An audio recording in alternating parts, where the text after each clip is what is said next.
What's going on is Anton from AntonDaniels.com. I appreciate you guys for continuing to rock with me, but I just got home off of an early morning flight, right? First thing through the door, I want to see my family. I love my family. You know, I'm a family man. I'm an advocate for families, right? Second thing, I got to get that hot shower because I got to throw the threads on.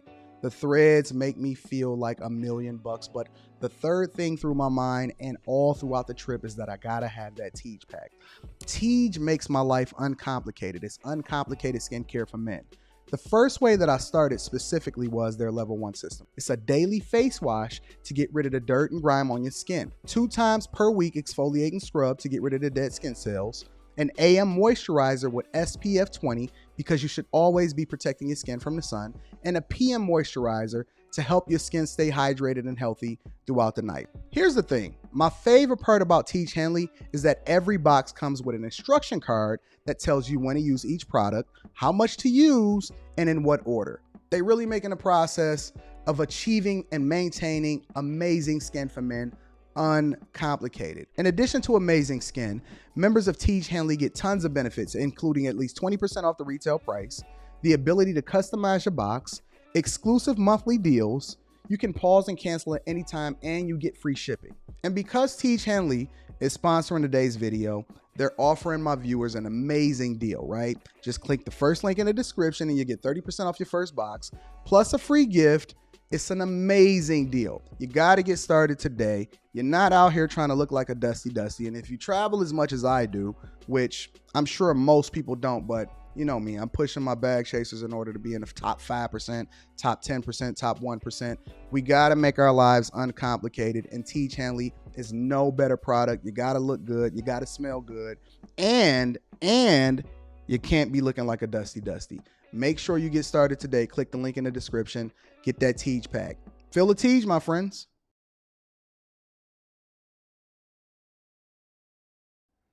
What's going on is Anton from AntonDaniels.com. I appreciate you guys for continuing to rock with me. I am having so many camera issues over here. It's a lot of work that goes into this thing. Anyways, we here now. It's Friday. What up? It's Friday, October 20th, 2023, year of our Lord. What up, Lady Life Coach? Randy, true to myself, Idaho Bag Chasers. What up, all of my friends and family in the building? What's happening? We running it up? No bag fumbling? You said, why is it getting cold already and you're not ready for winter yet? What up, Enos Luby? What up, friends and family? It's going to be a heck of a show today. I am having some technical difficulties and I'm not understanding why over here. But we just going to go ahead and continue with the show because we don't want to mess up with the camera because the camera had been messed. I don't even have my Rolex over here. Let me go get my Rollie.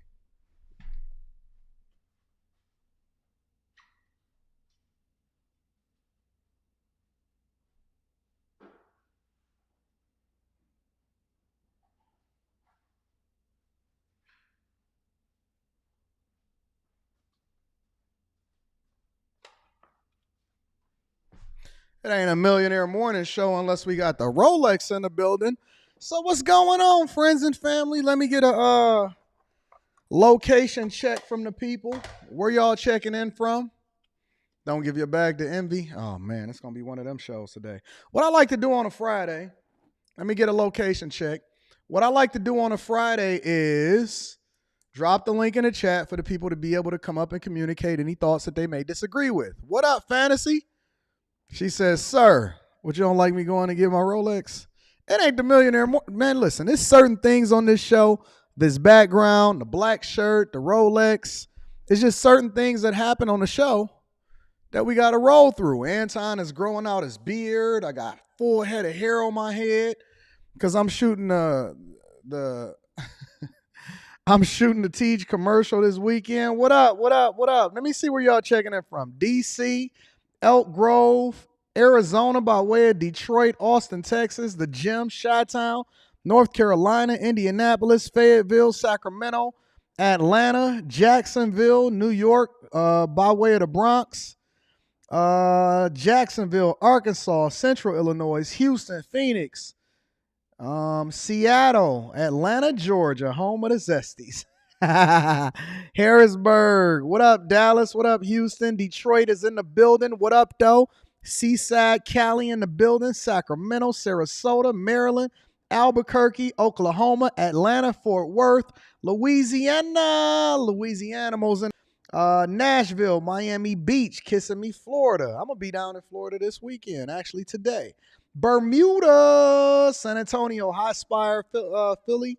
No, I'm sorry, Pennsylvania, Kansas City, Missouri, Lake Worth, Texas, Fort Worth, Texas, West Texas, Tallahassee, OKC, Jersey, Longview, Yonkers, Orlando, Austin, Texas, Chicago.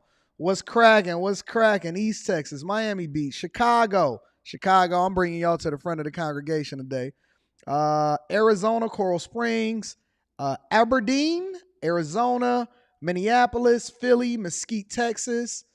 Let me see. Los Angeles. What up, Randy? Feeling envious in DC? Yes, I do got here, fan.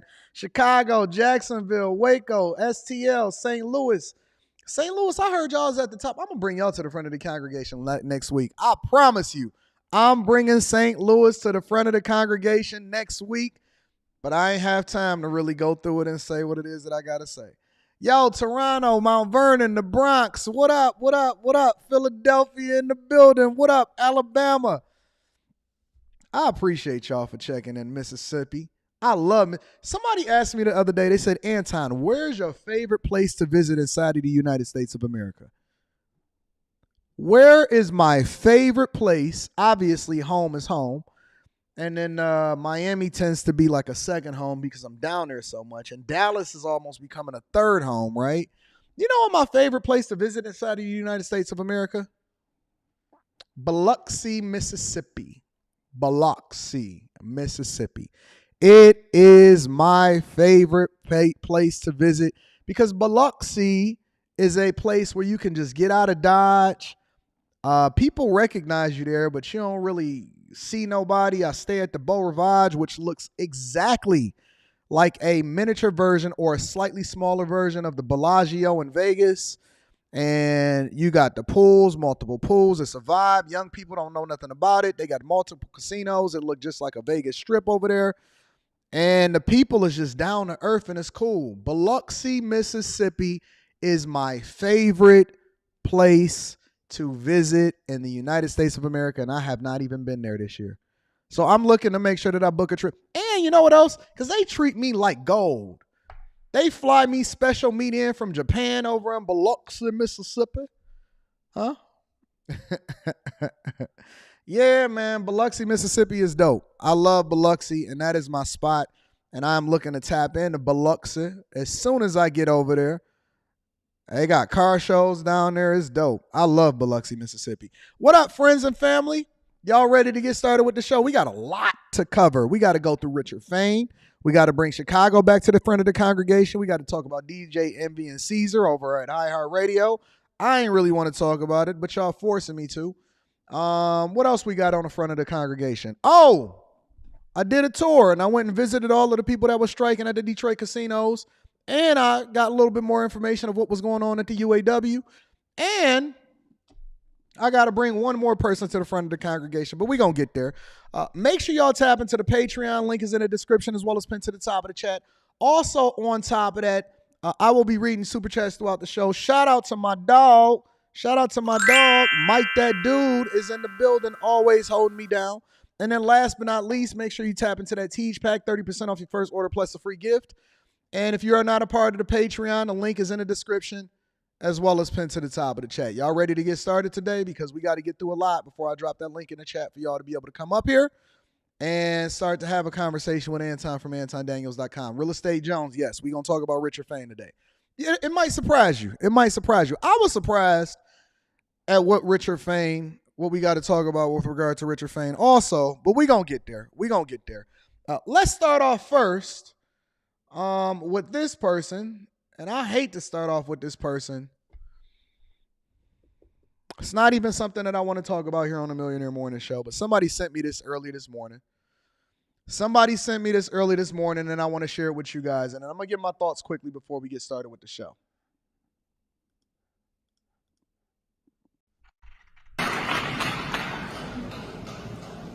Our union is a sloppy public experiment.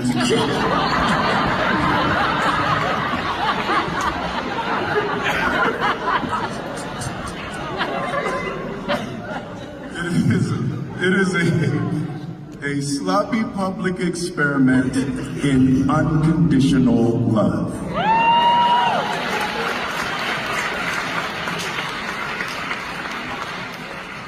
Can you love somebody forever, no matter what? Will Smith is Derek Jackson on steroids. Will Smith is the worst. And I know that we've been holding him down for a long time. We keep saying poor Will. And we keep saying that, oh, man, he should leave her. Why is he, ruining his legacy? He getting up there slapping on people. I believe that Will deserves Jada. Will deserves Jada. I think that Will Smith deserves every single thing that she's doing to him, for him, against him. And I think that Will Smith is quite possibly the worst example for men as far as what they should follow in a relationship. And this is why it's important for y'all to stop worshiping these celebrities. I don't know if they clone Will Smith. I don't know if he's always been this beta. I don't know how you support somebody as they continue to sink your ship and your legacy at the same time. I don't know how you support a woman that continues to post and talk about a man that she was in love with and even lying about the state of their relationship to the point to where it almost borderline becomes obsessive about a man that hasn't even been alive in well over 2 decades. I think that Will Smith is the worst example of what marriage should look like. And this is why I keep telling y'all that y'all celebrities, your favorite celebrities, have failed you. Somebody said, if he loves her, who are we to judge? Judge less, yes, he be judged. This ain't judging. This is them profiting off of the dysfunction of what they continue to sell to the general. See, let me tell you something. God ain't in that comment. Let me show you this. Where's that comment at? Let me get that comment up here. God is not in this comment. And this is completely out of context from what it is that they teach in the Bible. And this is why you got to be very, very careful of who you listen to, even if they say that they're Christian, because they have no idea what they're talking about.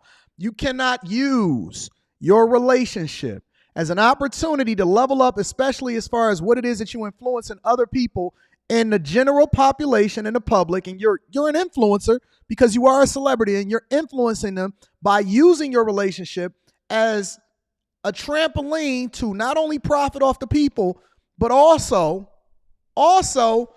you have to be responsible. And this is what the Bible does says. You have to be responsible for how it is that you influence and what you do as far as impacting other people. And so it's not judging, it's evaluating it and taking it the same way that people sell you this and they give you this information and they continue to push this on you. And we see this society continuing to push all of this alphabet community and all of this bad information and social media, and they out there selling books off of the dysfunction. Then what you mean, who are we to judge? We need to source through the information to make sure that it's not actually something that's ruining our communities. This is the reason why we have feminism, the reason why we have such a high divorce rate. Listen, I read a stat today. And it's real.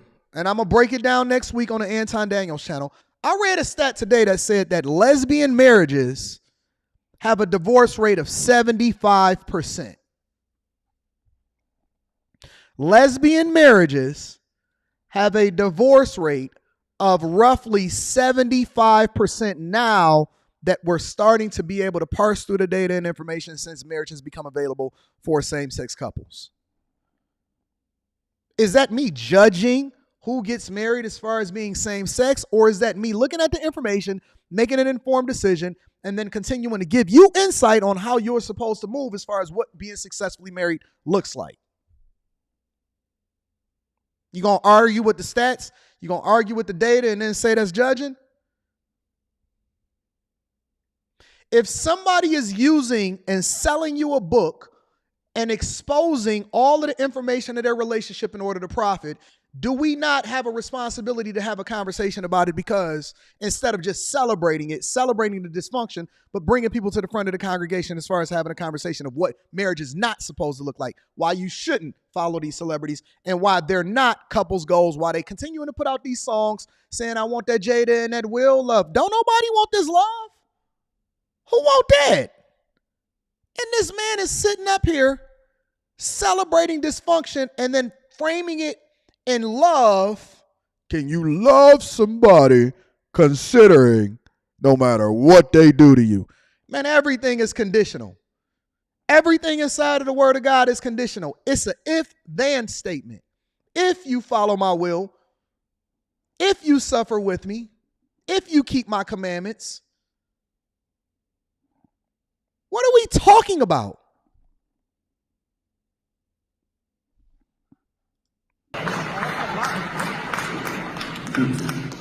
Oh boy was like, I'm sorry, man.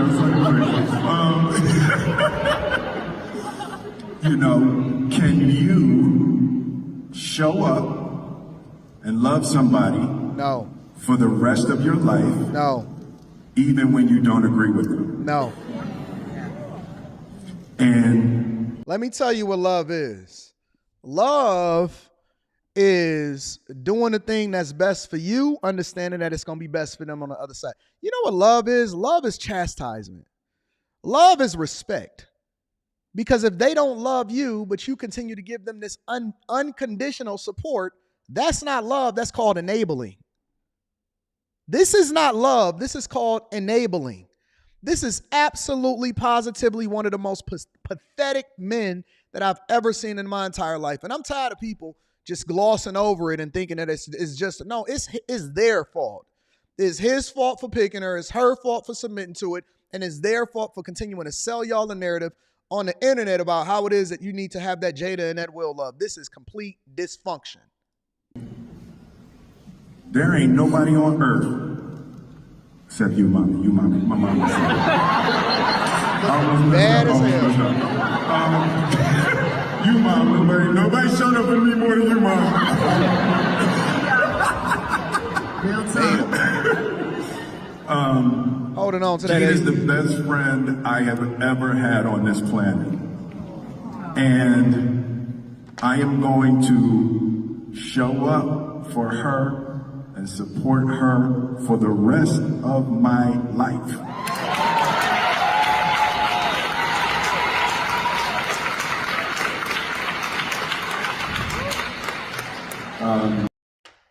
You hear all of the women in the audience clapping, and this is why they believe that this is the way that they're supposed to operate in society. This is the reason why they feel like they can have a high body count, and then that still substantiates that they're ready for marriage and that they're wife worthy. This is why they know that it's always going to be a simp to pick up the pieces, even though allegedly her son's best friends did the monster mash on her. Took that chick's soul. And this man is up here selling y'all on this. Is this what y'all think love is? Is this what love is? Is this God's love? And then I got to come behind this dude because there's so many other young guys that then took this advice and be the cleanup man for the guys that we need to be standing up for and teaching them what love really looks like and how you should be respected.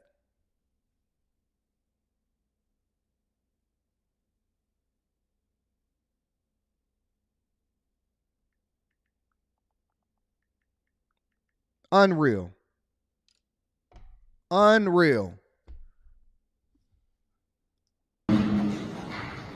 That's it? Was that 13 minutes?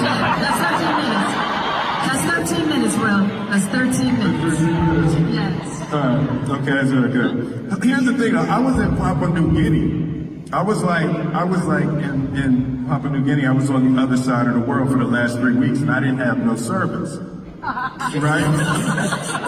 I didn't have service. I was out, and I was with a linguist and a marine biologist, and we were studying we were studying the relationship between biodiversity and diversity of language. Right, so I didn't have my phone on.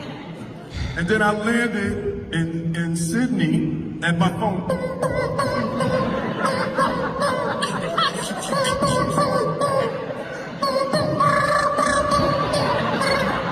Is this white humor?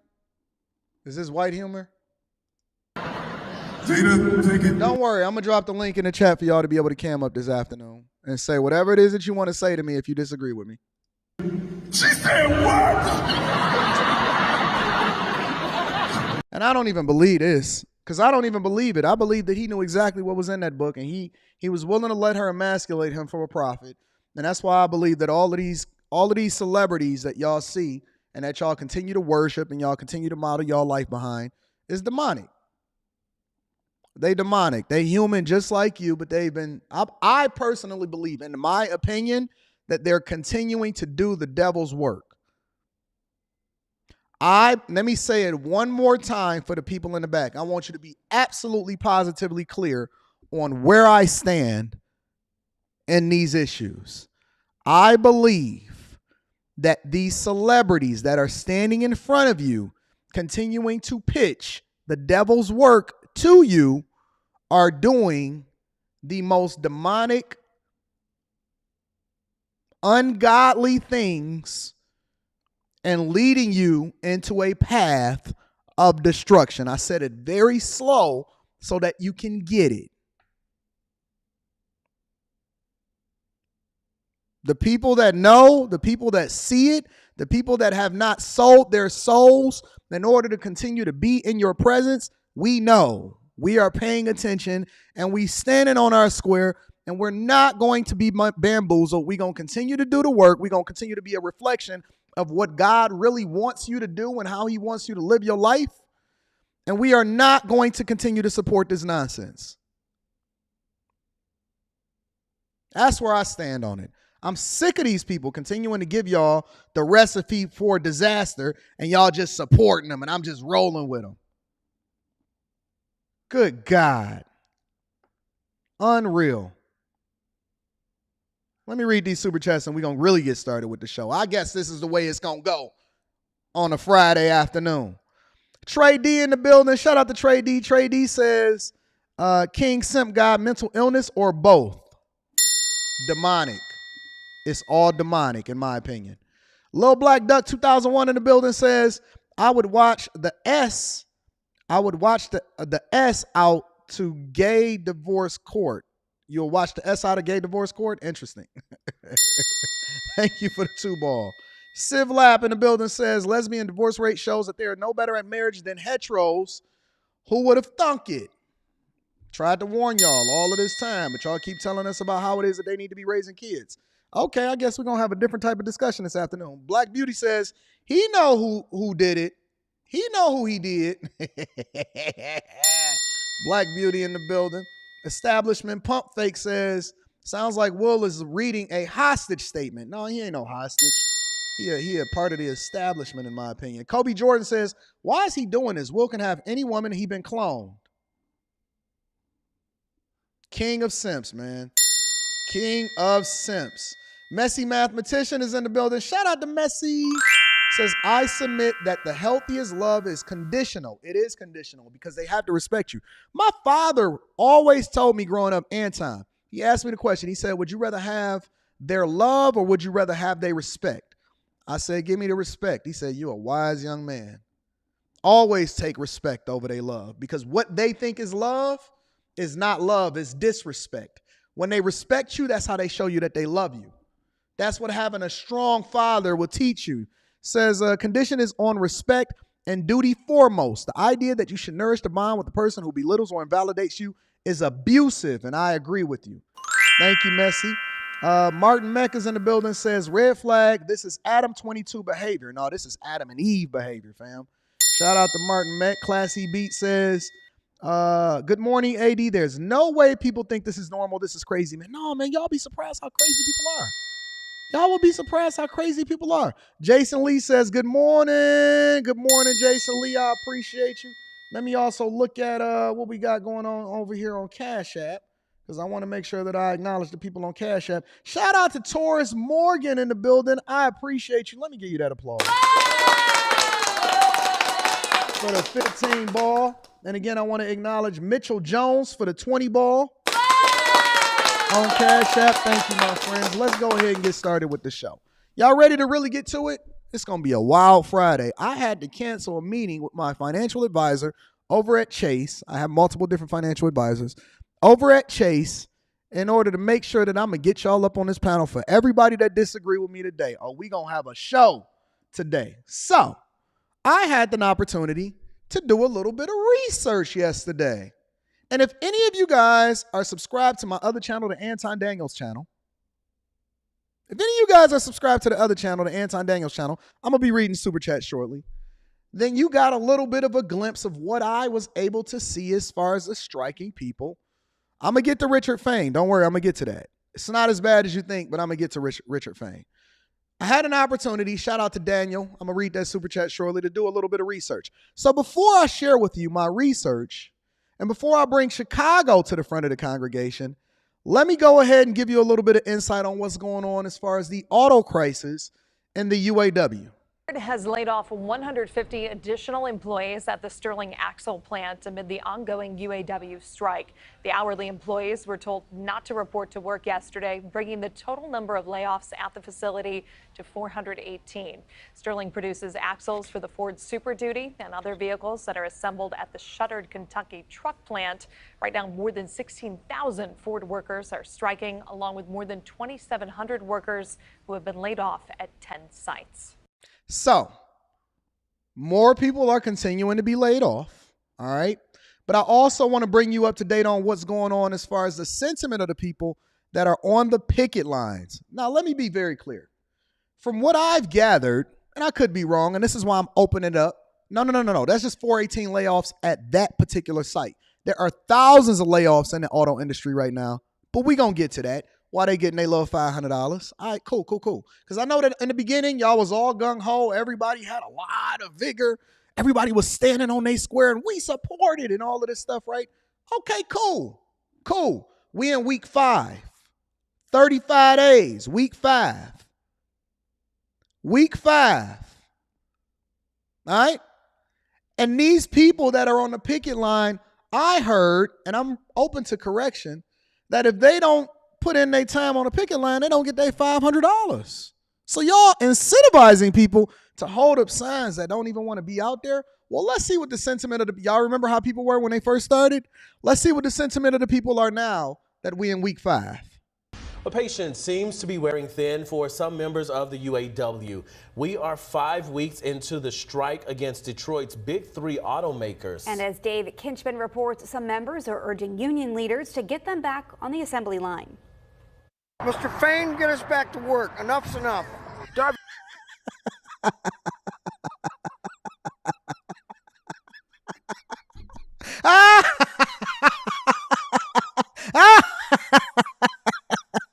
Let me tell you something. When older white men, they got a family and a mother at home to feed and some kids to put through college, start to feel a certain type of way, and they start getting that wiggle in their voice, patience is wearing thin.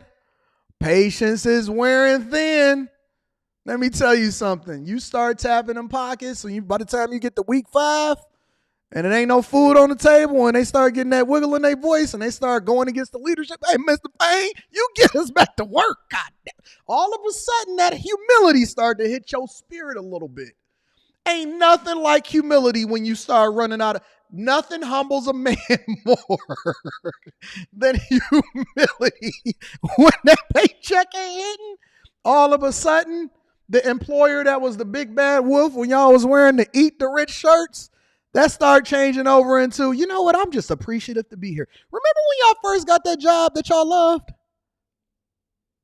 Remember when you first got into the job? Remember where the fuck you came? I'm sorry. I ain't been cussing in like the last 5 shows since the beginning of this week. Remember when you was just happy to be there? Remember when you was happy to just show up? Remember when you was praying that they gave you the interview and you was so happy and you text your mama when you got home and your girlfriend, I got the job, yes. And then she went over there and she was able to get them good benefits and she was finally able to go to the doctor and she ain't been to the doctor in the last 5 years and you promised her that you was going to take care of her. And then all of a sudden you got there and you got a little bit more, you know what I'm saying, feeling a certain type of way. And then all of a sudden, slowly but surely, your heart turned black and now you against the very company that started feeding you. I remember when I first got my big bag, I was excited. We was praising God. We was thanking Jesus. Oh God, you are the greatest. I paid some extra tasks that week. I was thankful. I was humbled. I had promised God, I said, I will never, ever be haughty in spirit, be ungrateful. I will pray to you and thank you for every day for the rest of my life. And I have never forgotten it. I never forgot it. I recorded the moment when I first got my first big bag after going broke. Because when I first started getting money, I was 18. I didn't understand, I'm the big dog and all of that stuff, right? But then when you went broke and you lose all of your cars and you go back into your mama's basement, you thankful. Oh, God. That's right. Enforcer 2K9. They don't know nothing about that. Hallelujah. And then the old women in the church, they praising God for you. Yo, thank God. The young man got a job. He can finally take care of his family. I'm going to keep it 100 with you. I'm going to tell you the truth. I remember when I first got that, after the 2008 crisis, boy, I was thankful to Jesus. It did not matter what the pay was, but then when they said the pay, I said, oh, look at God work. Look at God. Look at God. It was different. Listen, when you first get that bag and you start calculating what your paycheck, before you get your first paycheck, you start calculating how much your payments is going to be.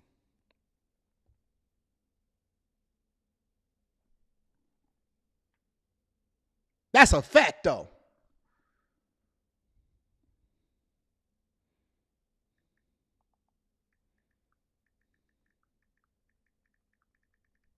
Before you get your paycheck, you start calculating how often you going to get paid, what you going to pay, when you pay, and how to do it. It hit different. Then you get there, you get a little cranky, you start buying cars, you do what you want to do, and then you get a little saucy. You get some gumption about yourself. You forgot where you came from. You was just happy to be there. You was thankful that you was one in a million that was able to feed your family, get that good benefits, have some retirement package and all of that. And then all of a sudden you turn haughty. I'm going to show you what humility look like. Let me rewind it a little bit. Union leaders to get them back on the assembly line. Mr. Fain, get us back to work. Enough's enough. Darvin Fletcher, a 28-year veteran of Ford Motor Company, with a strong message to union boss Shawn Fain. He's simply tired of being on the picket line at Michigan Assembly in Wayne. The morale is down. I mean, the first week everybody was gung-ho. And as of strike week 5, times are only getting tougher. I go with the B.B. King song. The thrill is gone. Nobody wants to do this. We're all going financially bankrupt.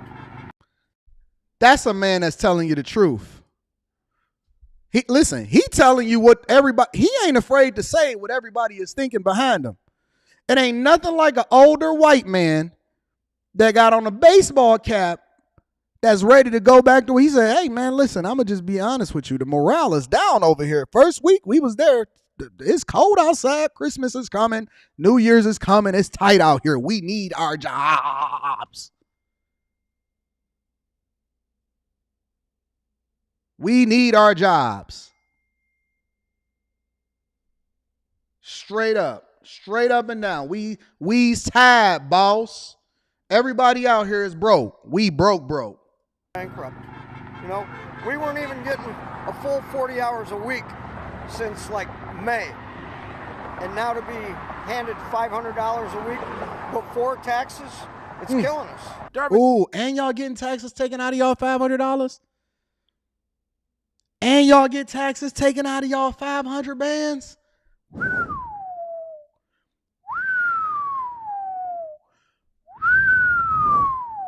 It's tough out here in these Says streets. workers are waiting for Ford and Stellantis to put all EV battery production in a UAW agreement they can get behind the way GM pledged to do so. Otherwise, he feels Ford has given them a good enough offer that he can live with. Well, like I tell all these young guys, they're wanting the moon and the stars.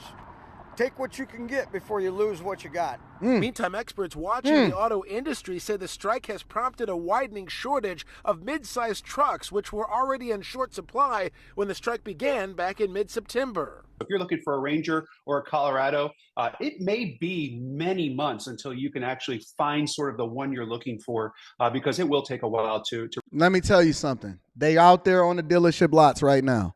I went over to Suburban Ford of Waterford yesterday, and it is F1. Listen, anything that you want to buy, don't listen to the JD Power and Associates, Tommy Jamini. He's saying it's the specific one. If you want it to a specific specification to where they can build it right now, then it's plenty of Rangers, F-150s, Explorers, anything you want to buy, Chargers, Challengers, Hellcats, Malibus, Silverados, any kind of car you want. They got a 90-day supply, 90 to 120-day supply out there for consumers. The dealers are still selling cars, boss. They still have an availability. Let me tell you something. This is a big bank take a little bank. This is big bank take a little bank. You want to play tough? We offered you a 20% raise. You already getting profit sharing. Them $15,000 checks you used to be getting every single year in bonuses. Them $20,000 checks. Benito. They overbuilt because they already knew what you was doing, and they putting together factories to where they ain't got to continue to hire no more, y'all. Rebuild those inventory levels. We were just getting ready to launch the 2024 Ranger and the 2024 Bronco. The 2024 Ranger is sold out for a year, and now it's sitting there empty. That's a man after my own heart. He said, listen, it's tied. We's tied, boss. We's tied, boss.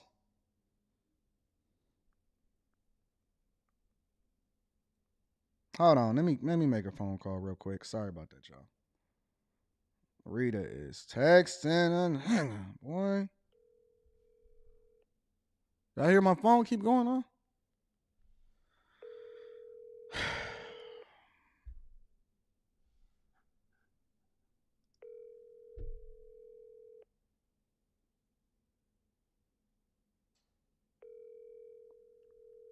Now she don't want to answer the phone. She texted me all day long, but she don't want to answer the phone. Good grief, girl.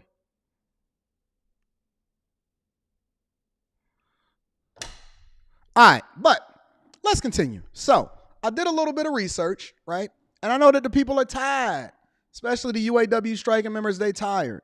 And y'all know that earlier this week, in the middle of the week, the casino members over here in Detroit, they decided that they wanted to go on strike. So I said, you know what? I'm downtown already. My office is literally right up the street from the 3 casinos. Let me go and visit my favorite MGM Grand Casino.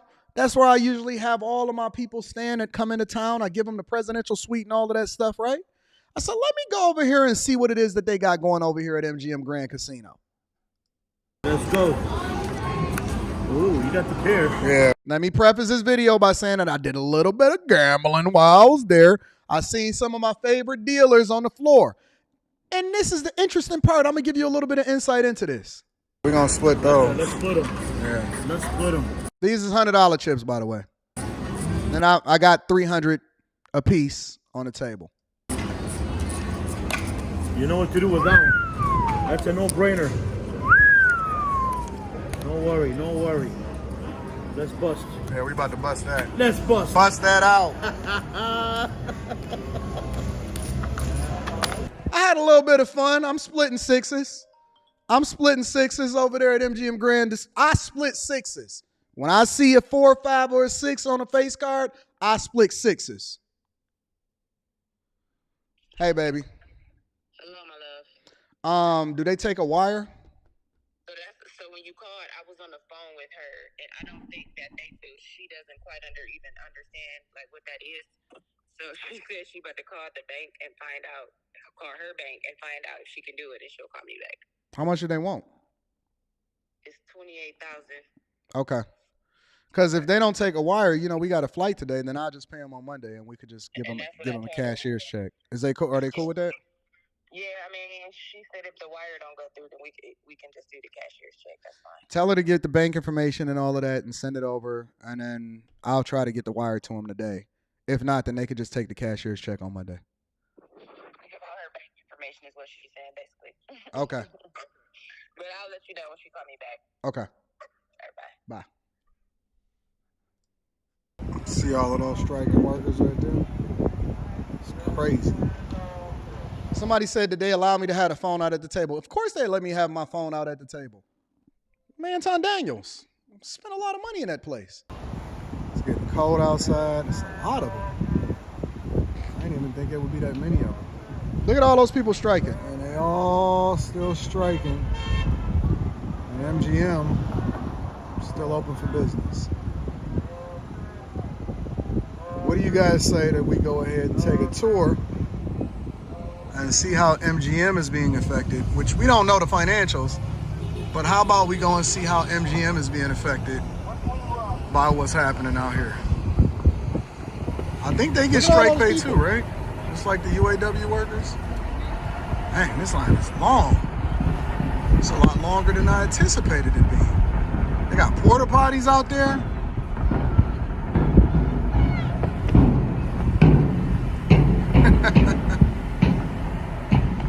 This is crazy.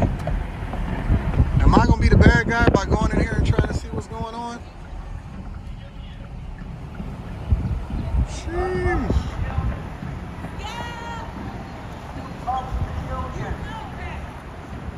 Oh man, I'm gonna be the bad guy if I go in here. I'm scared. So let me mute this for a second and give y'all a little bit of insight of what's going on. So they out there striking, right? Everybody struck.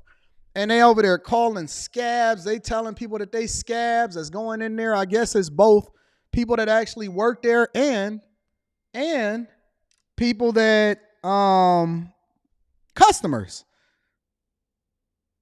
Scabs and customers. They calling everybody a scab. Everybody is being called a scab that comes in there. And so I had to go in there and find out what was going on myself. Hey, what's going on? Huh? Nothing. Hey, how you doing? I got your text message. I know. Yeah, I just wanted to let you know. Thank you for everything. Oh, you so sweet. You know I don't consider I don't consider you a mother-in-law. I consider you a mother. Oh, that's so sweet. I had such a good time. You guys are so good to me. I just, I feel bad, because I'm so independent, and I just feel like I don't want to take advantage of anything. What you mean take advantage of anything? You know we take care of you. You know you good. Okay. Okay? Yeah, I will. Okay. Let me know if you need anything, love. Okay, well, thank you so much. You guys do so much for me. I keep telling Rita she does so much for me, and I appreciate her and you so much. Oh, you so sweet. Okay, I'm going to talk to you later, love.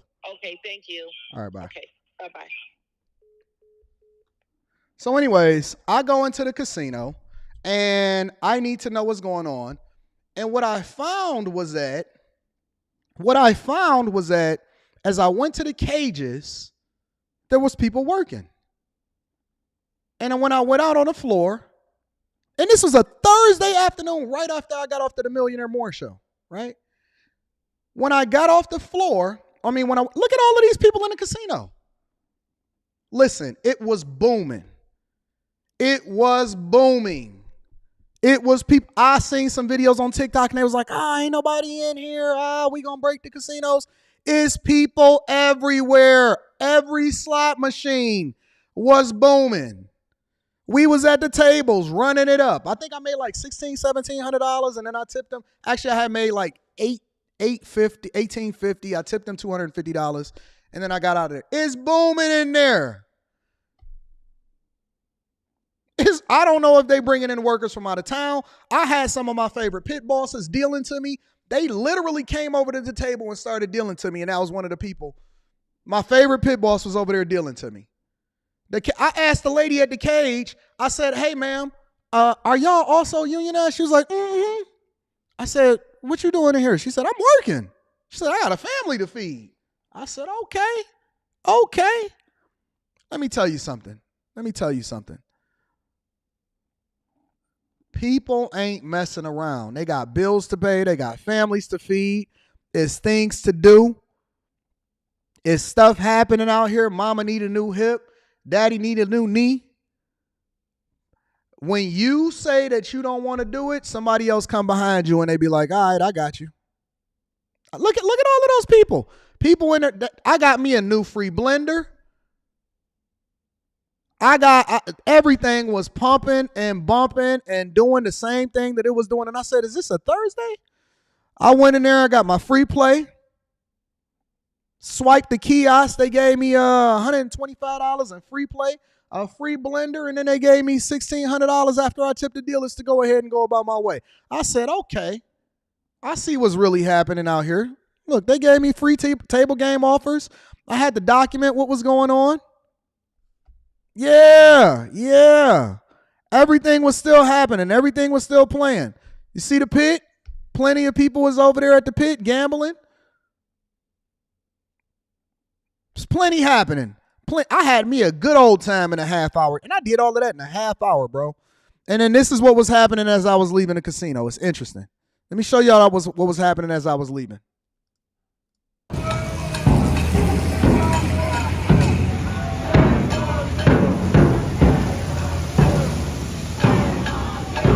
Cold outside. It's cold outside.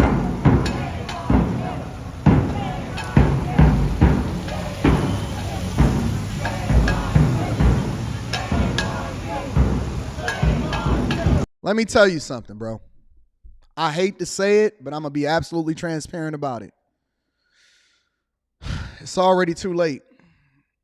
It's already too late, y'all out in the rain. And I love my dealers. I stand for my dealers. I fight for my dealers. They treat me so well. But I'm just going to tell you, fam, it's going to get cold out there and it's going to dry up and that money is going to go down. And these casinos, they have an unlimited bankroll. They have an unlimited bankroll. And if you don't do it, somebody else will. And you can stand in front of their car all they want to, and then they're going to wait for you to go walk past, and you're going to still get rained on, and they're going to go in there and they're going to go and get their paycheck.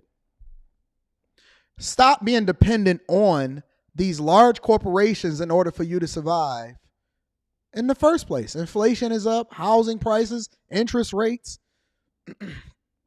homelessness. Now is not the time. I'm just going to tell you. Now is not the time for you to stand on your square when you don't have nothing to fall back on. That's only for people that got leverage. Leverage allows for you to actually make more money, right? It's supply and demand. It's cold out here in the D. It's cold all across the United States of America. I know people right now that have moved from a whole nother state to go over here and come and get a job. That's a fact, though. I could be wrong, though. Let me read some of these super chats and we're going to move on. We got a lot to cover today. I don't want to stick around on one specific subject. Mel Duke is in the building. Mel Duke says, Jada has something on Will. No man in his right damn mind would allow for this. I agree with you. But I still think that he's a simp. Danielle Gordon is in here with the 20 ball. 100% it is demonic. I'd go further to say narcissism is demonic. The whole Will and Jada situation is a form of indoctrination. I agree. All outlets who have been bought and paid for all push the agenda meant to separate men and women. I agree 100%. Daniel Gordon. Shout out to Mr. Mabane, says respect is paramount. It trumps love because it's a fleeting emotion. The best respect anyone can have is always for themselves. Because you don't deal with everything when you got respect for yourself. C. Don is in the building, says, shout out to Mr. Daniels. Keep pushing, big dog. Thank you, C. Don, and I appreciate you for the 20 ball. Fan is, oh, hold on, let me get a round of applause. Fan is in the building, says, you're desperate when you first start. You realize a scam as you work for them. I bet you sided with Wells Fargo. I don't know what Wells Fargo did, but Fan, you're more than welcome to be able to come up when I drop the link in the chat to help me to understand and hold me accountable. Richard is in the building, says those big checks hit different, especially when they are consistent salary checks with no worries, stock options, bonuses. Life is good. Yeah, they don't realize it. Bag for bag in the building says the big three ain't having it this go round. And also, I love that video you did with the casino. Keep pushing, big dog. Thank you, my friend. And thank you for the 10 ball. J Dubs is in the building with the 25 ball. Shout out to J Dubs. J Dubs said, Can't Hurt Me is the best book recommendation that I've received. Thank you, bro. I appreciate you so much. You're welcome, J Dubs, and thank you for rocking with me. P. Rothstein is in the building with the 10 ball.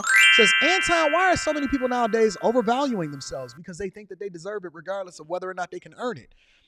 Any competent person can do these jobs. Do better with the earnings. Drove by there on Wednesday. The line was a little bit longer. Shout out to you. Good grief. Shout out to P. Rothstein. Robert Brown is in the building with the 20 ball. Shout out to Robert Brown. I appreciate you. Did Darren say they haven't got 40 hours since May, Anton? Yep. So why are they fighting for a 32-hour work week? I don't mean to sound ignorant, but I need some clarity because it's not making sense to me. Thanks. It ain't making sense to none of us. I'm a C student, so I'm a little slow. Maybe it'll make sense to y'all. Yes, Chef is in the building, says Hurricane Ian destroyed my chef company and I had to pivot into sales. I gotta work and feed my kids. I gotta work and feed my kids. Yes, Chef, I appreciate you. Jason Lee says it's hard out here for a pimp when you gotta get the money for the rent. That's the best role that Taraji P. Henson ever had. Shout out to you. And the Gray Way is in the building with the 2 ball, says the fresh simp of Bel Air. Shout out to you. All right, let's continue. Let's move on. Let's get to the next part of the show. I want to share with you what is going on in Chicago before we bring DJ Envy to the front of the congregation. So Chicago, I've largely designated, shout out to the Wealth Building Journey. I'm going to read that super chat shortly. I've largely designated Chicago as the city that is the worst managed in 2003 in the United States of America. Y'all did a historic handoff from Lori Lightfoot over to Brandon Johnson, and then I didn't even know that y'all had 50 henchmen. I mean, my bad. 50 aldermen over in Chicago that is running the city like the mob. So y'all replaced the mob with aldermen. Okay, well, I'm learning. I'm understanding the street politics. Make sure y'all tap into the Patreon. Link is in the description as well as pinned to the top of the chat. But let me share with you what's happening in Chicago. So first of all, I want to bring you up to speed on Mayor Brandon Johnson. He said that he was going to head down to the border down there in Texas to see what was happening. But instead, he decided to send his people, his representatives, and his aldermen. All right. So the aldermen then went down there and they went and observed what was happening in the border. And they said, well, let me share with you what I feel about it now. Mayor Brandon Johnson's border delegation spent the day in San Antonio. I caught up with 6th Ward Alderman William Hall, who says the trip to the Lone Star State has been illuminating. Before being bused to major cities like New York and Chicago, thousands of migrants passed through San Antonio, often spending days in shelters, costing the city tens of millions of dollars. And like Chicago, leaders in Texas found themselves struggling to meet the massive financial burden of. So wait a minute. When they came through and they crossed the border, because Texas just so happened to be one of the border states, Arizona, so on and so forth, Texas had been spending tens of millions of dollars, and they had been the one on the forefront and on the front lines lobbying for, asking, and petitioning your federal government and the voters to support them in closing off our borders. That largely was shown in the dysfunction and the debate against closing off our borders from our liberal delegation that's now in office now, such as the Biden administration, who swiftly did an about turn recently and said that he was going to deploy more people over into the border and build more border wall after he said that he would never build another inch of border. But y'all fell for it. Y'all voted for him. Y'all continued to rock with it. But San Antonio and the like had been spending tens of millions of dollars trying to manage through this crisis with no support from our federal government. And they said, you know what? Since y'all standing so tall up there in Chicago and New York and Denver and everywhere else, Atlanta, and y'all think that it's cute, let me help you share in the pain since you such a advocate for it and you designated yourself as a sanctuary city. I'm going to oblige you. caring for asylum seekers. Today, 6th Ward Alderman William Hall, visiting with the Chicago delegation, asked San Antonio's mayor how they're managing. I said to him, how are you paying for all of this? He looked me dead in the face and he said, FEMA. FEMA, the Federal Emergency Management Agency, which steps in after disaster strikes, has given the city of San Antonio tens of millions of dollars explicitly for the housing and care of migrants. So FEMA, y'all see how they moving money around? FEMA, based off of the understanding of most people, was supposed to be a vehicle for emergency assistance for Americans that were facing hardship and disaster based off of things that they could not control, such as the hurricane that hit Louisiana and New Orleans. And then they displaced people, and so they started to help people, and they set up tents and stuff like that. FEMA was supposed to be for us. FEMA was supposed to be for us. FEMA was not supposed to be for our demise. But they had to do something, and so they had to leverage and also petition the federal government in order to assist them, because the cities themselves could not handle being overrun with no support like we was some other country. Hall says government aid is not only helpful, it's imperative, given how our country handles asylum seekers at the border. They take everything from you. They give you basic clothing, they make you take a shower, and you sit in a holding cell until you clear security. At that point, the governor has his buses waiting for them to walk through a barbed wire fence, and he tells them nothing. Alderman Hall was... Now, remember, this is one of the Chicago aldermen that is a part of what it is that's happening in Chicago. This is one of the 50, number 6, 6th Ward. And he's explaining to you what it is that see, it's different when you see it for yourself and you start to experience a little bit of the pain. And he said, listen, they ain't messing around in San Antonio. They sit you in a cell. They walk you through a barbed wire fence, and they ain't telling you nothing. You ain't getting nothing. Wire fence, and he tells them nothing. Alderman Hall was touring a border facility like this one when he realized the government is actually helping to direct migrants here to Chicago. I saw it for myself. Base camps that are operated by Border Security, Homeland Security, right there at the border in El Paso, big old circle in Chicago. I asked the officer right there, why is Chicago circled on your board? He said to me, this is where people see the best opportunity. According to the alderman, he's saying that this is a government-funded and planned initiative that is now deploying people over into your city, and they are literally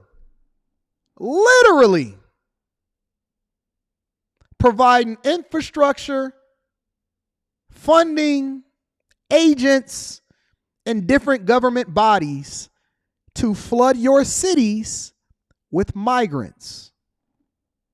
And they have a big old circle right there on the floor and on the map that then points and directs people directly to your city. So when you then see this, understand that it's not just happening in one way. This is a federally funded, according to what the alderman is saying, initiative to displace you.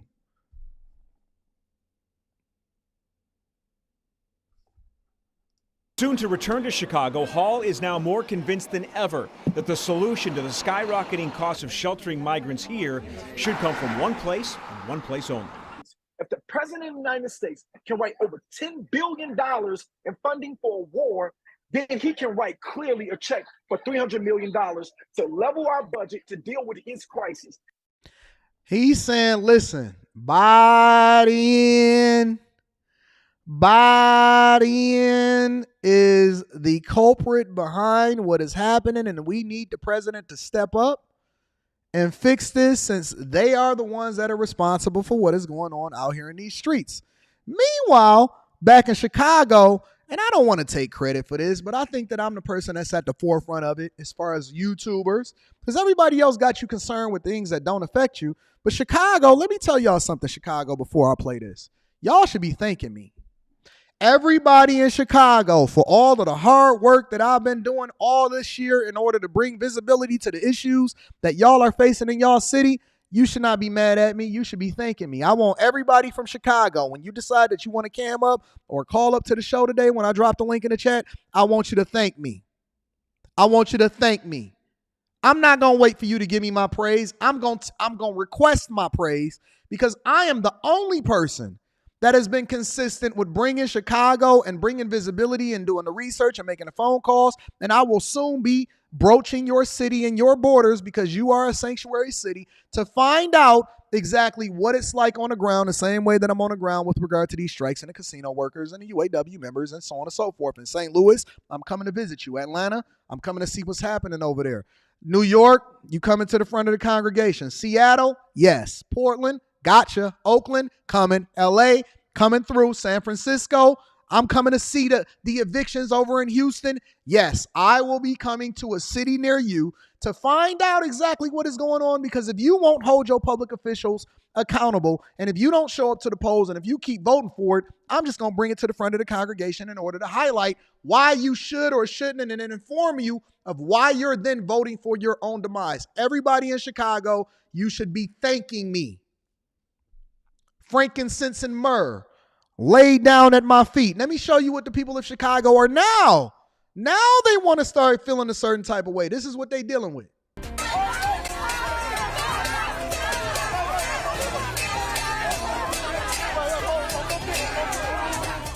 Take a look at the middle of your screen. A Chicago Alderwoman. Now, you're right, Key Sounds. I don't ask for praise. I demand it. I'm not you. I'm not what it is that you deal with inside of your household. I don't sit there and wait for somebody to respect me. I demand it, or else.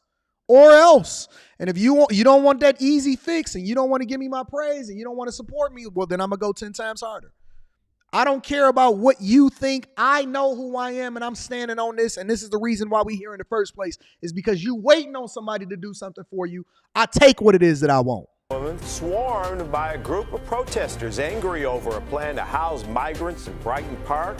Now at 4, Mayor Brandon Johnson condemns the protesters' actions, calling them unconscionable. Now, this all happened at a construction site near 38th and California, where the city plans to build a winterized base camp to shelter migrants. CBS 2's Sabrina Franza was there. She witnessed all that chaos firsthand. Sabrina. Murray, we were on the ground as this protest unfolded. One thing was abundantly clear. Neighbors are angry that a tent base camp seems to be coming to 38th and California. The protest began peacefully. That changed as time went on. Alderwoman Julia Ramirez found herself at the center of that anger. Chicago wants to help, but we don't have the resources to help. This was the message at 38th and California. Look at all of them backhoes and them tractors and all of these different construction places making the adjustment and making sure that they get these resources and these tents and they getting them built. Can't fix your schools, can't fix your roads, can't get your infrastructure updates in order to be able to support the new technology that's happening across the United States of America. Can't find no jobs, can't find no money, but you can find an opportunity to be able to build these tents. Okay. This morning, we felt very stabbed in the back. The lack of transparency surrounding the proposed migrant tent base camp in Brighton Park has neighbors feeling blindsided. This change scares me. I used to feel safe here, and I really don't anymore. CBS 2 broke the news of the camp possibly coming to 38th in California last Friday. And you know what the funniest part about it? If people like me or the news don't bring this to the forefront of the congregation, if the people like me and the news don't bring this to the forefront of the congregation, majority of the residents wouldn't even know what's going on. They just see infrastructure updates and stuff coming in and construction, and they think that, oh man, they improving our city. Most of y'all that's in Chicago and they bringing this into y'all wards and y'all neighborhoods, you have no clue what's even happening. They doing it right up under your nose. It's amazing. In almost a week's time, construction has ramped up. What about our immigrants that have been here? Alderwoman Julia Ramirez offered to host a community meeting next Tuesday. This protest was organized much sooner. Someone lit fireworks outside the construction site. At one point, protesters seemed to try to push into the entrance, reaching a boiling point as Alderwoman Ramirez came to address constituents. Quickly, she was swarmed by people. Her staff members shielded her as the crowd grew. Police joined them as the shouting continued. In a statement, the alderwoman later said, quote, "It became clear that most of the protesters did not want to engage in a peaceful dialogue." Finally, police were able to escort her and her staff member away. The aide she was with went to the hospital for treatment. Reading more from the alderwoman's most recent statement, she's calling on the mayor's office for, quote, transparency, accountability, and more local involvement in the decision-making process about all of this. As we've reported and have heard from multiple aldermen, the final decision on where the tents go is ultimately that of Mayor Johnson. So, now that we know that Mayor Johnson, according to all of the aldermen, because the one thing that I know about leadership is that complaints go up, not parallel, not down. My daughter complains to her mother then complains to me. Anton then, goes in and hopefully I proactively already saw for it, or I need to find a resolution in order to get us all on the same board, right? We all need to be on the same board so that we moving in unison. And then when they go out, they are now a reflection of me because they follow my leadership. So if you are the mayor of Chicago and they saying that, wait a minute, the only person that's making the decisions as to where these tents and these camps go, and we the ones that's getting our face mushed in by the people when we go and speak to them and then communicate it over to them after we've already started the construction process, it's Mayor Johnson's fault. It's Mayor Johnson's fault. This is what they're saying. I ask you again, Chicagoans, you had Lori Lightfoot and several mayors, but you had additional options just this past election in order to do a handoff. And as Brandon Johnson continues to double down and triple down and quadruple down on this plan to continue to be a sanctuary city at the taxpayers' demise, using your money to fund things that you don't agree with, I ask you again, is this not the worst mayor in America for any large city today? We got some runners up, but I'm going to ask you again. Don't sit here. Don't beat on your chest. Don't get mad at me for bringing it to the front of the congregation or asking a question. I'm telling you that the aldermen are down at the border looking at this play out. And Mayor Brandon Johnson is walking lockstep in Biden with this whole plan. And he's doubling down and tripling down even when other mayors said, you know what, we can't take this because this is not in the best interest of the people in the cities. But he is doubling down and he's tripling down. And I hate to see it, but at the same time, I'm going to continue to loathe in it because you voted for it, A. B, you don't want to acknowledge that Isaiah Thomas and the Pistons destroyed you in the 90s. And then C, I'm tired of y'all voting for people just based off of what they look like and that they can represent you, but they don't necessarily have your best interests at heart. So we're going to continue that conversation. Don't worry. Couple more stories. I'm dropping a link in the chat for y'all to be able to come up here and disagree with me. Let me move over slightly. So we just going to go straight over into the next story. Let's talk about DJ Envy. This is why we're here today. I just can't believe how bad this guy is fumbling the bag. I'm not the person that hopped on this story. I've just watched it from afar because I've just been seeing the lighter or the matches turn into a small flame that then lit the hay that was in the barn. Now the whole barn is on fire. It's starting to spread over into a house. And now everybody catching the flames. It's a forest fire now. That small little prairie house, I'm going to be reading that super chat shortly. Somebody was playing with matches. They convinced y'all that they knew what real estate was and that they was out here making moves and shaking and stuff like that. When I said to y'all, and I say to y'all, slow money is always the best money. It's okay in order for you to have a job and then use that job as a tool in order to continue to invest in yourself, start your businesses, do it the right way. Don't do business with people that don't have good character. But Anton, they a bag chaser. But Anton, they getting money.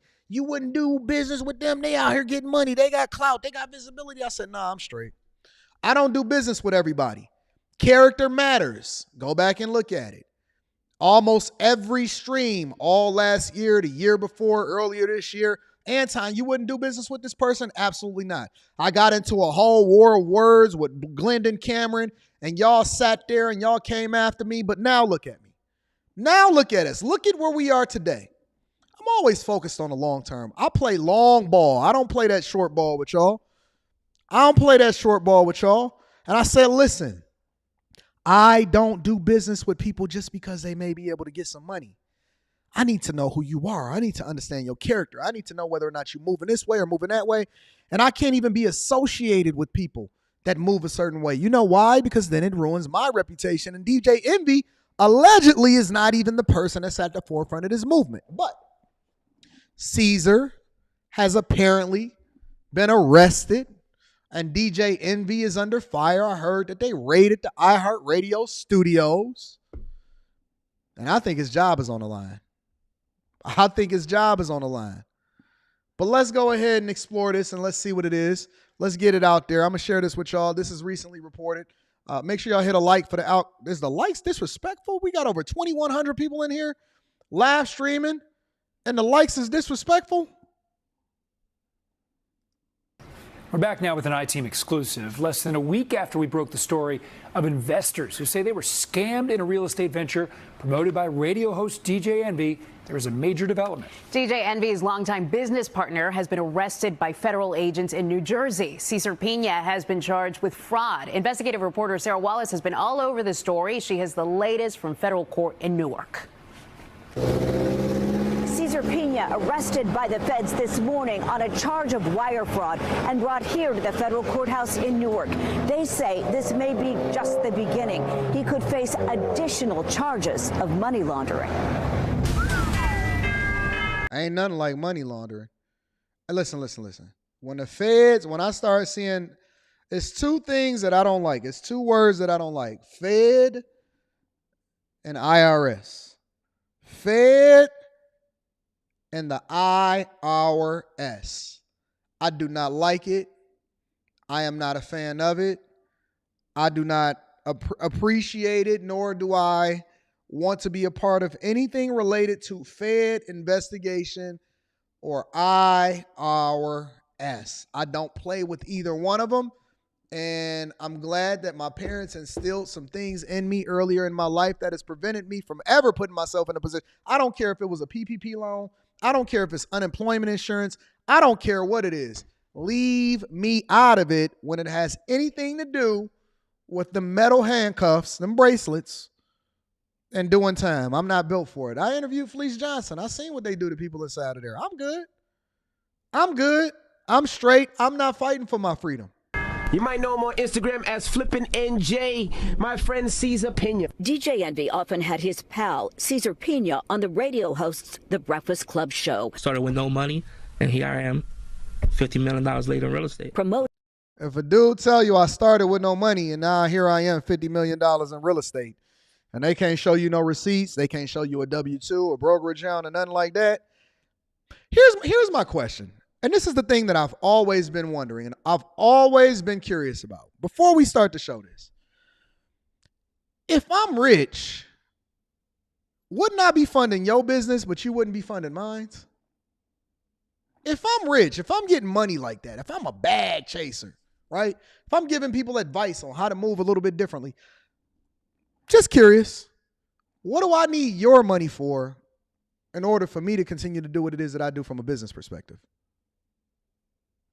I'm just curious. People email me every single day. Anton, I got this deal over here. Anton, you want to come in with me on this? Anton, you want to do that? Fam, I appreciate it. Thank you for the opportunity, but I don't know you. A, and B, what do I need what do you need my money for? You see what I'm saying? Like, if you getting it and you got it, why are you inviting me to be a part of it? And I know that I'm a C student, and I know that I'm a little bit slower than everybody else, but my question always comes back to, if I'm getting it and I got it, what do I need you for?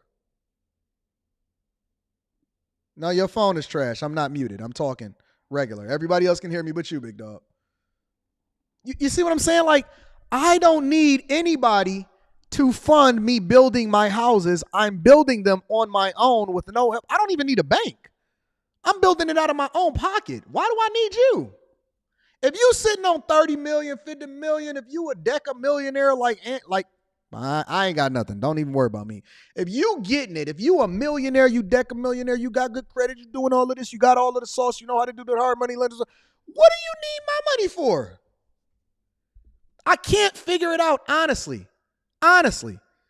All you're doing is opening up a can of worms, and it just does not make sense to me. Angela Yee got the hell out of there. You right, Brandy. Angela Yee was like, I'm gone. Peace.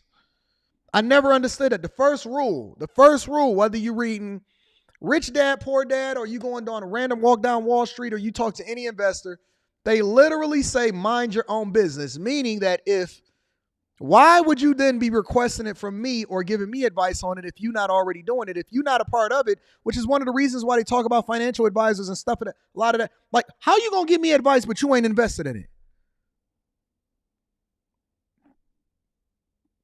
And that's the first question I always ask people, because I get curious and I'm always trying to wonder exactly what the play is. So it's different. Like, you may be a world-renowned, or you might be a dope chef, or you may have a different expertise and you need funding for your business. Okay, well, I'll become a silent partner in it. You great at management. You great at being a chef. Okay, I'll be the money man. I'll fund it. We'll become partners, and that's different. But if you the money man and I'm the money man, what do we need to be the money men for in order to continue to run it up? Listen, do your money thing. I'm gonna do my money thing. I'm looking for people that need opportunity, that may not have access to a bank or don't have the information. I'll fund their businesses. But what do you need my money for? I never understood it. It never made sense to me. Their real estate partnership. Now, in this federal complaint, the government says Pina engaged in a Ponzi-like scheme involving investors, adding Pina defrauded dozens of victims of millions of dollars. We interviewed many of them. I lost $200,000. $835,000.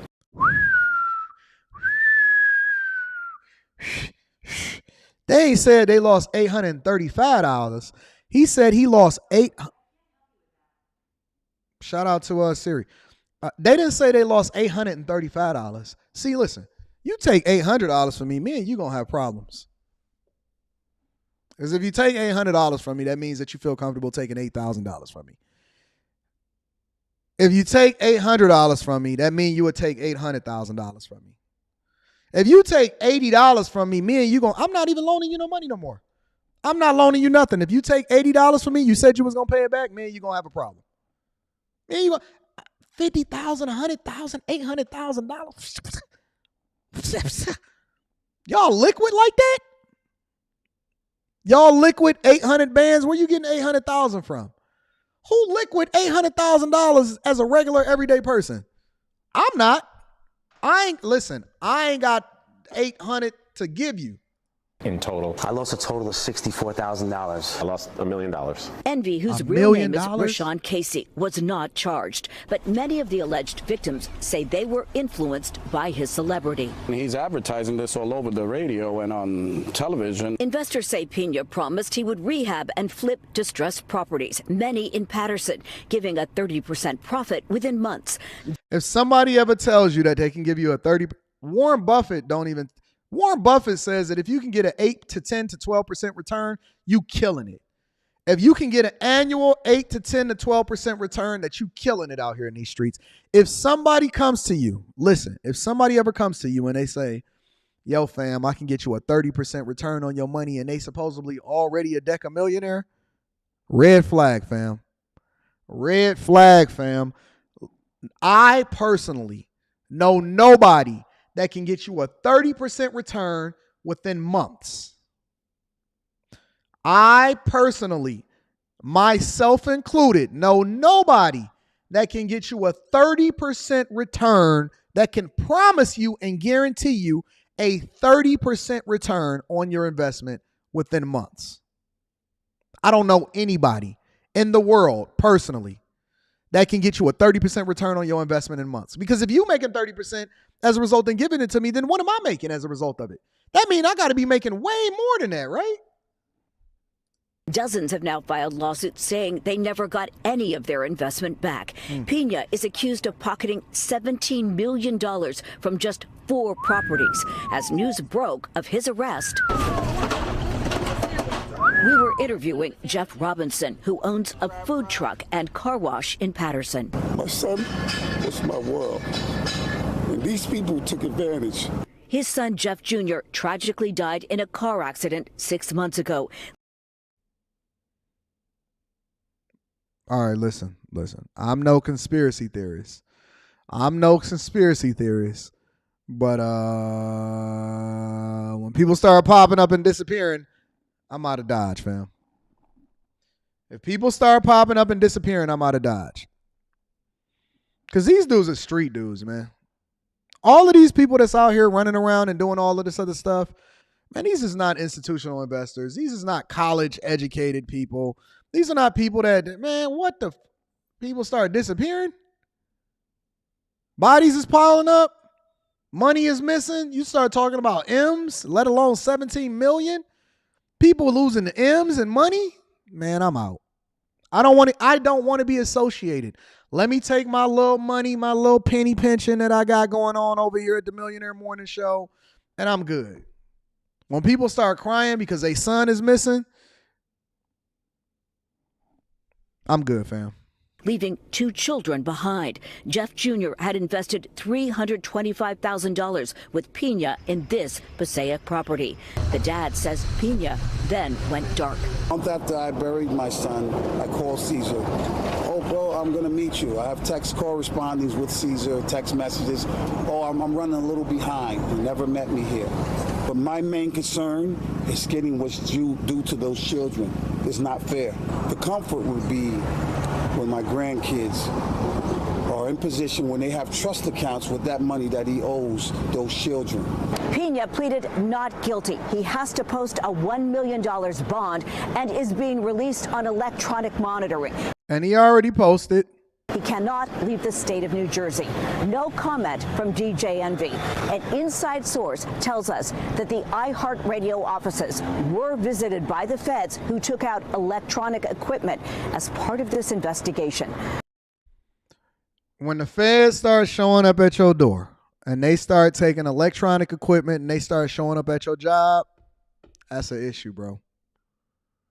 That is an issue. I don't even know how y'all keep getting finessed out of all of y'all money. Y'all keep investing in the trust fund and these real estate deals and holdings and all of this stuff. Listen. I will sell you, and I don't have any problem.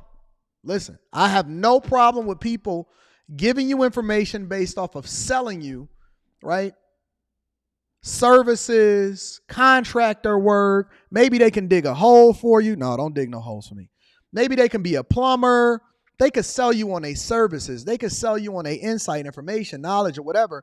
But I'm not just handing you no money in order for you to manage for me, and that's the end of the conversation. No, I will teach you. I will show you. I will give you the receipts as to what it is that I do. But I personally, and this is just me,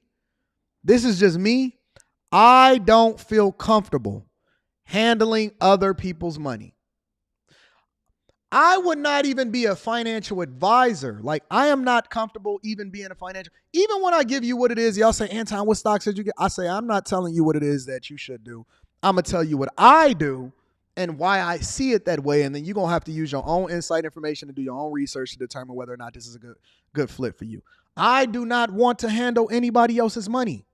I will donate. I will fund your businesses. I'm going to fund your business coming up in November, where we're going to be giving out over $20,000 to multiple different recipients. Not $20,000 per person. Let's be clear, right? My people put me on a strict budget. I'm going to be distributed in $1,000 and $2,000 increments to different people at the end of November that's in the bag chasers that give me a pitch. And if your idea actually resonates, I will give you the money in order for you to vet out your idea and get you started on your entrepreneurship journey based off of the information that I share with you inside of the bag chasers. If you getting the money, then you're supposed to be spending it with the people, not necessarily taking it. You know what I'm saying? If they pay you for a service, that's one thing, but I've never, ever ever felt comfortable when people say, hey, man, take my money? No, I'm not flipping I'll tell you what I did, and then you could be responsible for your own stuff, but I ain't I ain't owing nobody nothing. I don't owe nobody nothing on the face of this earth. Not one soul. Not one soul do I owe money for the You on your own on that one, fam. How y'all keep getting finessed? Jesus Christ. Anyways, let me read some of the super chats, and then I'm going to go over to Richard Fain, and then I'm going to open up the chat for y'all to be able to drop in. And on anything that you disagree with me, you're more than welcome to say so. Let's start here. First of all, I want to give an acknowledgement to Ali Collins with the 10 ball on Cash App. Shout out to Ali Collins. I appreciate you, big dog. Also, the Wealth Building Journey says the 3 most addictive substances: cocaine, sugar, and a bi-weekly paycheck. Talk about it. Talk about it. Ain't nothing better than a paycheck at the end of the week that you know is going to be there. Spaces says, is that Jason Flyer, a.k.a. Affirmative Action from Drumline, getting to the drum? Oh, God. Doing the same beat and dance, too? Man, they was out there protesting and all of that stuff. I don't know what was going on. Patty Jackson says, hey, Anton, I'm from Chicago, and that's a majority of Hispanic neighborhood. They don't play that stuff like black community does, and they be on a Alderman. Hey. Shout out to OJ the Juice, man. Aye. JC says envy is the big fish. Cesar will tell on envy. I think that they all gonna be telling on each other. There's one thing that I know is everybody gonna tell on each other in order to get each other off. That's for sure. LLC is in the building. LLC says Tony showed receipts how Cesar spent a lot of the stolen money on DoorDash and Uber. Oh my God. Stop it, bro. Thank you for the super chat. P. Rothstein, 216, says all of the victims will sue iHeartRadio because they had him on their airwaves. Watch, the lawyers will pursue the big bag and Envy will be fired and his reputation will never recover. Shaking my head. Well, he can always get a YouTube channel. He can always start a YouTube channel. Brock says, pass a love offering. This is for the collection plate. Shout out to Brock. I appreciate you. Jay Hunter Lee is in the building. Shout out to my dog, Jay Hunter Lee. Jay Hunter Lee says, DJ Envy making big doo-doo this time. Big doo-doo this time. Listen, man, I have never seen anybody that came up so fast and worked so hard and doing the Breakfast Club and all of that stuff and then just throw it all away by associating himself with the wrong person and getting too greedy on trying to make a bag. And he's still posting on Instagram acting like he happy. I ain't going for it. I don't believe it. All right, so let me get to my last thing, and then I'm going to open up the chat for you guys. I want to bring one more person up. I'm not necessarily bringing him to the front of the congregation because I actually like his content. I like Richard Fain, but Richard Fain is apparently, and I just heard about this last night, which is one of the reasons why I earmarked it, so I wanted to talk about it a little bit and give my thoughts on it. Richard Fain is starting an investment fund, and apparently people caught wind of it, including his subscribers and the people that rock with his channel. And he has hundreds and hundreds of thousands of subscribers and a lot of people that follow him on Instagram. And they start saying, oh, another scammer, another Treff fund, another Jay Morrison, another Tulsa real estate fund. And I didn't hear about this until Richard Fain started talking about it. So Richard Fain decided to do a live stream and address it. So I want to play a little bit of it. I didn't have a chance to really watch it, but I did see this pop up on my timeline, and I said, okay, well, let me see what Richard Fain is talking about, and let me give my 2 cents as a result of it. I'm going to be reading that super chat shortly. Make sure y'all hit a like for the algorithm. Subscribe to the channel. If you have not already, make sure you join the Patreon. Link is in the description, as well as pinned to the top of the chat. Let's go. How y'all doing, good people? I appreciate y'all tapping in to another live. We're going to get into some discussion today about the real estate fund that I'm getting ready to create. Now, Richard Fain, let me give you all a little bit of background information. Richard Fain is a guy that shows his cars, he shows his house, his real estate. That's in the background. He's a really good YouTuber. He talks about finances and money, and I think he was a former athlete turned investment banker. And don't quote me on that, but I'm just giving you the cliff notes. And so he has been in the financial industry for an extended period of time. And he gives people warnings about the Fed and what was going on with inflation. And he gives some really, pretty regular but decent information. And he, from all intents and purposes, Richard Fain is a, straight up and down, taking care of business, on and up type of dude. All right. And so I'm going to leave it there. And then we're going to go from there. I know some of you know this already because I've done several videos walking you guys through why I decided to create this real estate fund and exactly what I hope to accomplish by creating and starting this real estate fund. All right. I'm going to speed this up a little bit because Richard Fain does talk a little bit slower than I like. I like for people to speed it up. So I'm going to speed this up a little bit and then we're going to continue on. But in those videos, I've gotten some feedback from a lot of you guys, and it hasn't been positive feedback. And that's one of the reasons why I wanted to do this live stream video today to try to clear up a few things. I was getting some comments around the Tulsa Real Estate Fund. I believe the gentleman who started that real estate fund, his name is Jay Morrison. Now, I don't know this gentleman, but I've done some research since I've been getting these comment section of the videos on my Instagram page, people comparing, hey, we got another Tulsa real estate fund getting ready to start up. And I'm thinking to myself, why are people comparing me to someone else? Before Richard continues, let me just say this. This is how we all messed it up for everybody. Even on TikTok, I've been seeing everybody posting these videos and people that work for Navy Federal and the approval department. They say, man, all of the scammers and all of the finessers told y'all how to become and get a high credit limit on Navy Federal. And y'all went in and y'all messed up the money and y'all finessed them and y'all stole. And now y'all getting all of these charge-offs. And Navy Federal is tired because every black person decided to go and get a Navy Federal account based off of some finesse that they heard on the internet or on Instagram or on TikTok. And so Navy Federal is now clamping down.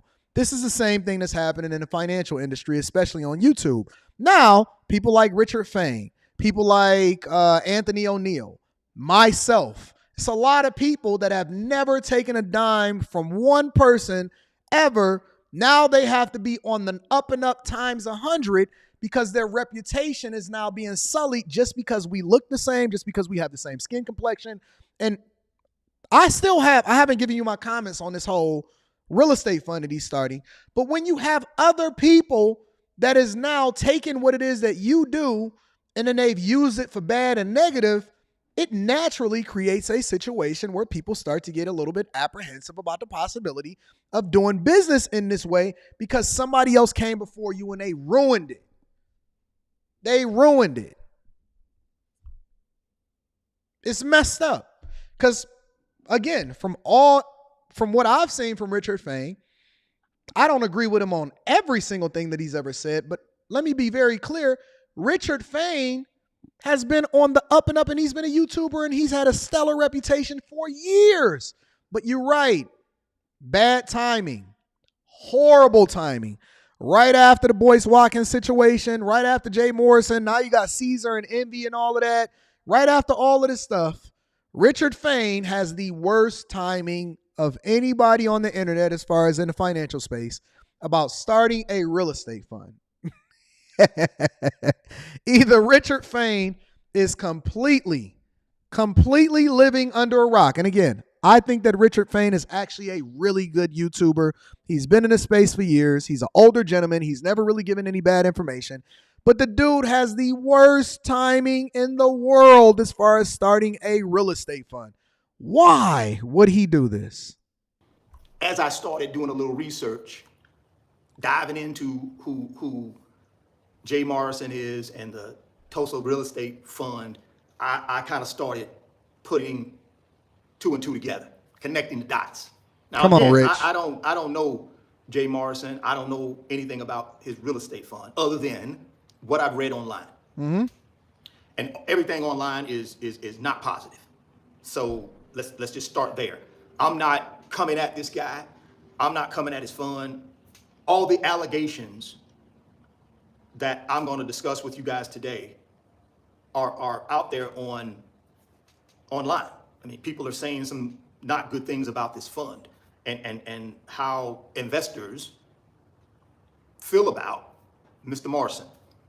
And I assume some of those people who saw my video about me starting my own real estate fund may have been investors in his real estate fund. I don't know. That's the only thing I can try to connect the dots is maybe these people were burned. Maybe they wasn't burned. I don't know. Again, guys, these are all allegations. I don't know any of this to be fact. Come on, all Rich. I know is what I've read online. I'm about to drop the link in the chat for y'all to be able to come up here and say what y'all want to say. The purpose of what I'm doing today is to make you guys aware who I am, and I have no intention of misleading anybody. I have no intention of taking investors' money and not doing what I said I would do. It's over. I'm going to be honest with y'all. Taking other people's money and using it for something and saying that I'm going to give you a return on your money, starting a real estate fund and all of that. Honestly, I just think that people need to go their own way and do their own investments, give them the information. They want to pay you for additional information or additional insight or to get your experience or for your expertise or whatever like that. Cool. If y'all decide that y'all want to sell a course, awesome. I've never put together a course. I don't ever plan on selling a course. I don't know if courses are good or bad. So I guess some of them is good, some of them is bad. Who knows? I am not even remotely interested in participating in some of the ways that a lot of people in the past have participated because it's all bad. It's just all sully. I don't even want the responsibility of managing somebody else's money. Maybe he's a great investor and maybe he can do it. But let's just be clear. I do not. Why would anybody want to even participate in this space? And again, I think that Richard Fain is a cool dude, but you got to be aware of what's going on in the market. I don't even think that Richard Fain, if I had to guess, no way that I would think that Richard is even being honest with me right now and that he don't know. How do you not know what's going on in the financial space, especially if you're a YouTuber and you don't know who Jay Morrison is and Treff Fund is? You telling me you just discovered who Jay Morrison is? We're all in the same space. We all have the same tags. We all are in the financial industry. We all talking about money. How do you not know in a general sense, right? And I understand if you're saying, oh man, it's a white YouTuber or whatever. I know pretty much every single person, or I know of or something of them, every single person that's in the financial space in a general sense that is somebody or who is anybody in YouTube. You telling me that you have no clue who Jay Morrison is until people started comparing your real estate fund to his. That's the only thing that I call cap on. That's the only thing that I call cap on. Because you got to know who's who. You got to know who's shaking and moving. And it's automatically going to come as a recommendation. And people going to let you know. If you have any type of following whatsoever, and this is the space that you live in, that's like being a rapper and not knowing who other rappers are. It's like being a rapper and not knowing who other. If you J. Cole, how do you not know about Kendrick Lamar? If you Kendrick Lamar, you telling me you don't know about Drake? If you Future, you ain't aware of who 21 Savage is? Huh? How are you a wrestler and you don't know who Hulk Hogan is? You're not familiar with him? Come on, man. If we gonna have a real conversation, let's just have a real conversation. How do you not know who your peers are, especially when it comes to content creation in the industry? If you are a blackity black, you don't know who the other blackity blacks are?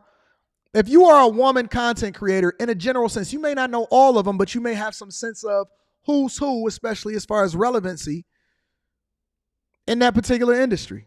If you're an actor, you don't know who the other actors are?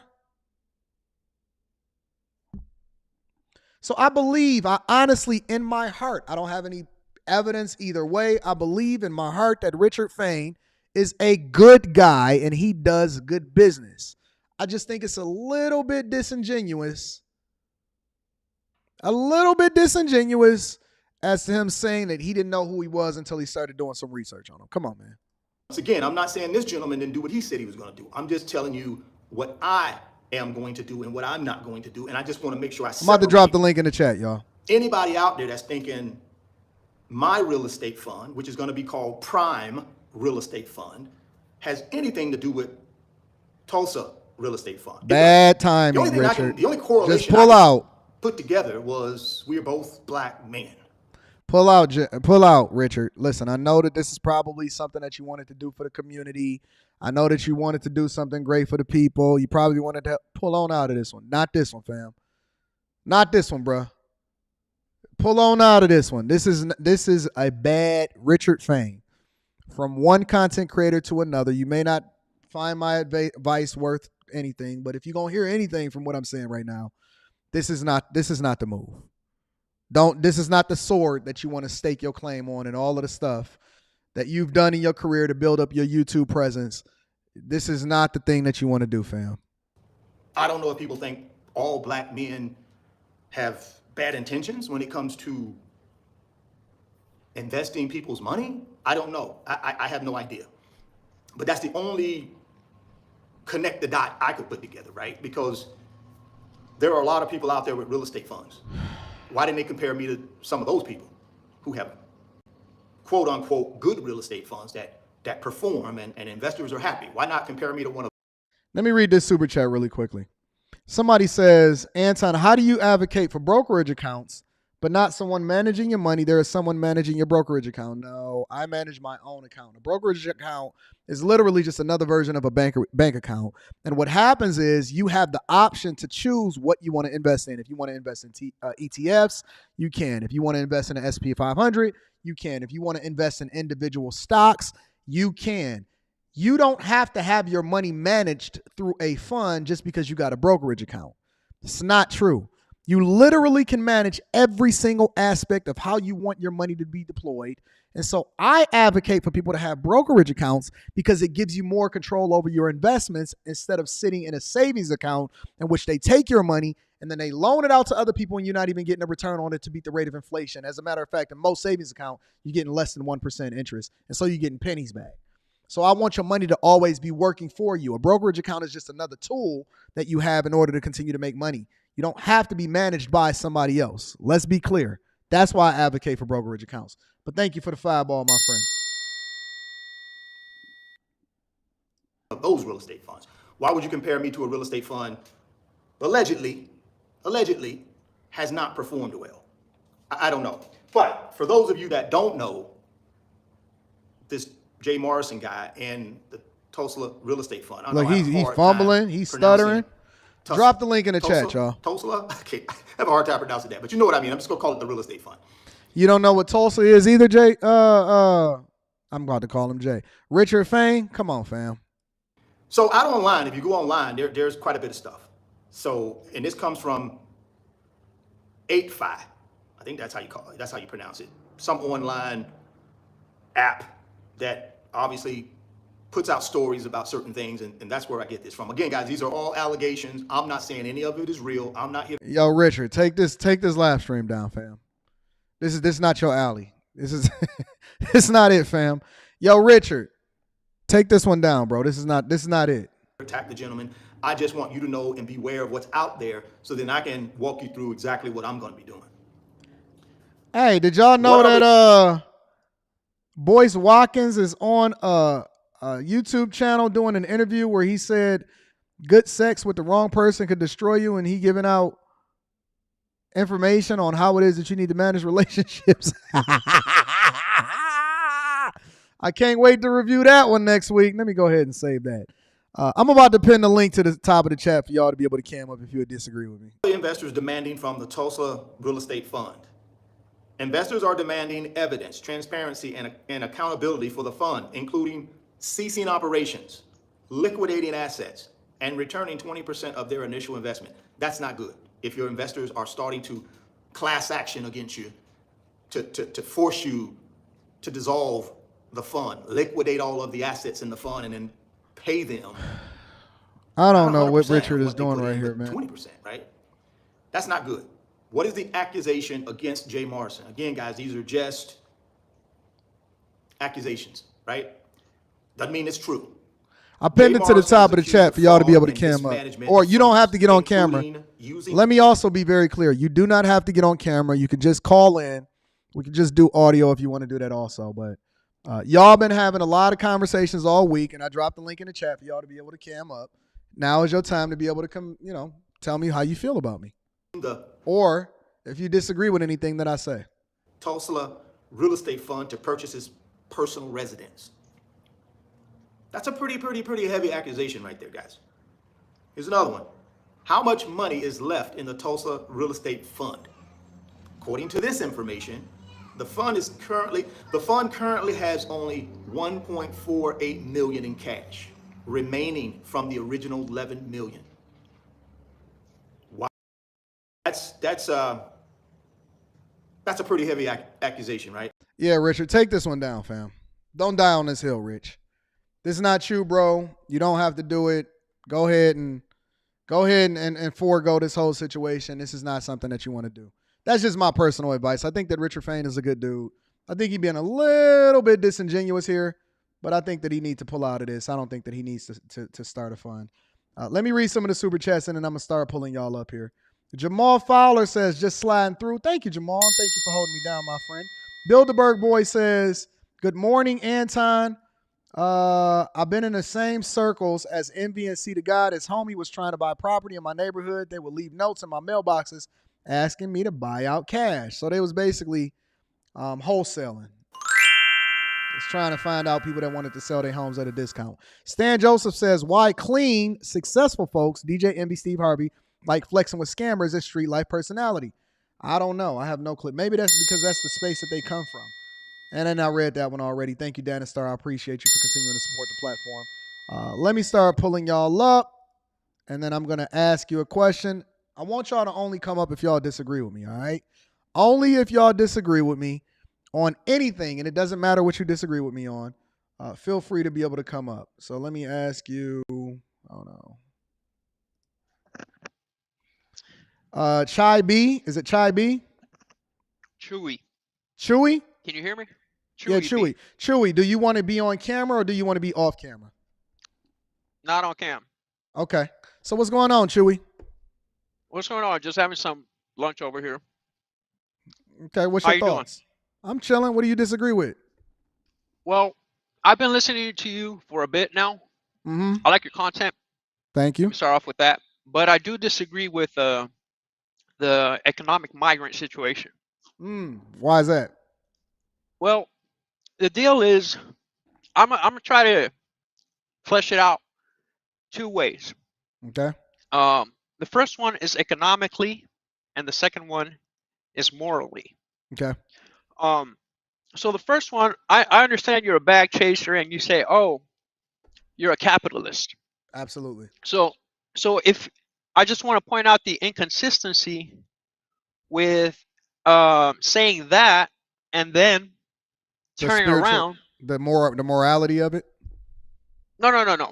That's the second argument. Okay. But if you're a capitalist, that's like saying, why not get all this cheap labor? And that's what America's been doing for a very, very long time. Mm-hmm. America, if you go to the highest echelons, to the top of the top, all the way to the bottom, you're going to see that in our educational system, we have a bunch of immigrants. And these immigrants, I've been there. I've been to the researching departments and all of that. And these people, man, they can hardly speak English. Correct. But we use them. Correct. So that's what a true capitalist does. No, it's not. Okay.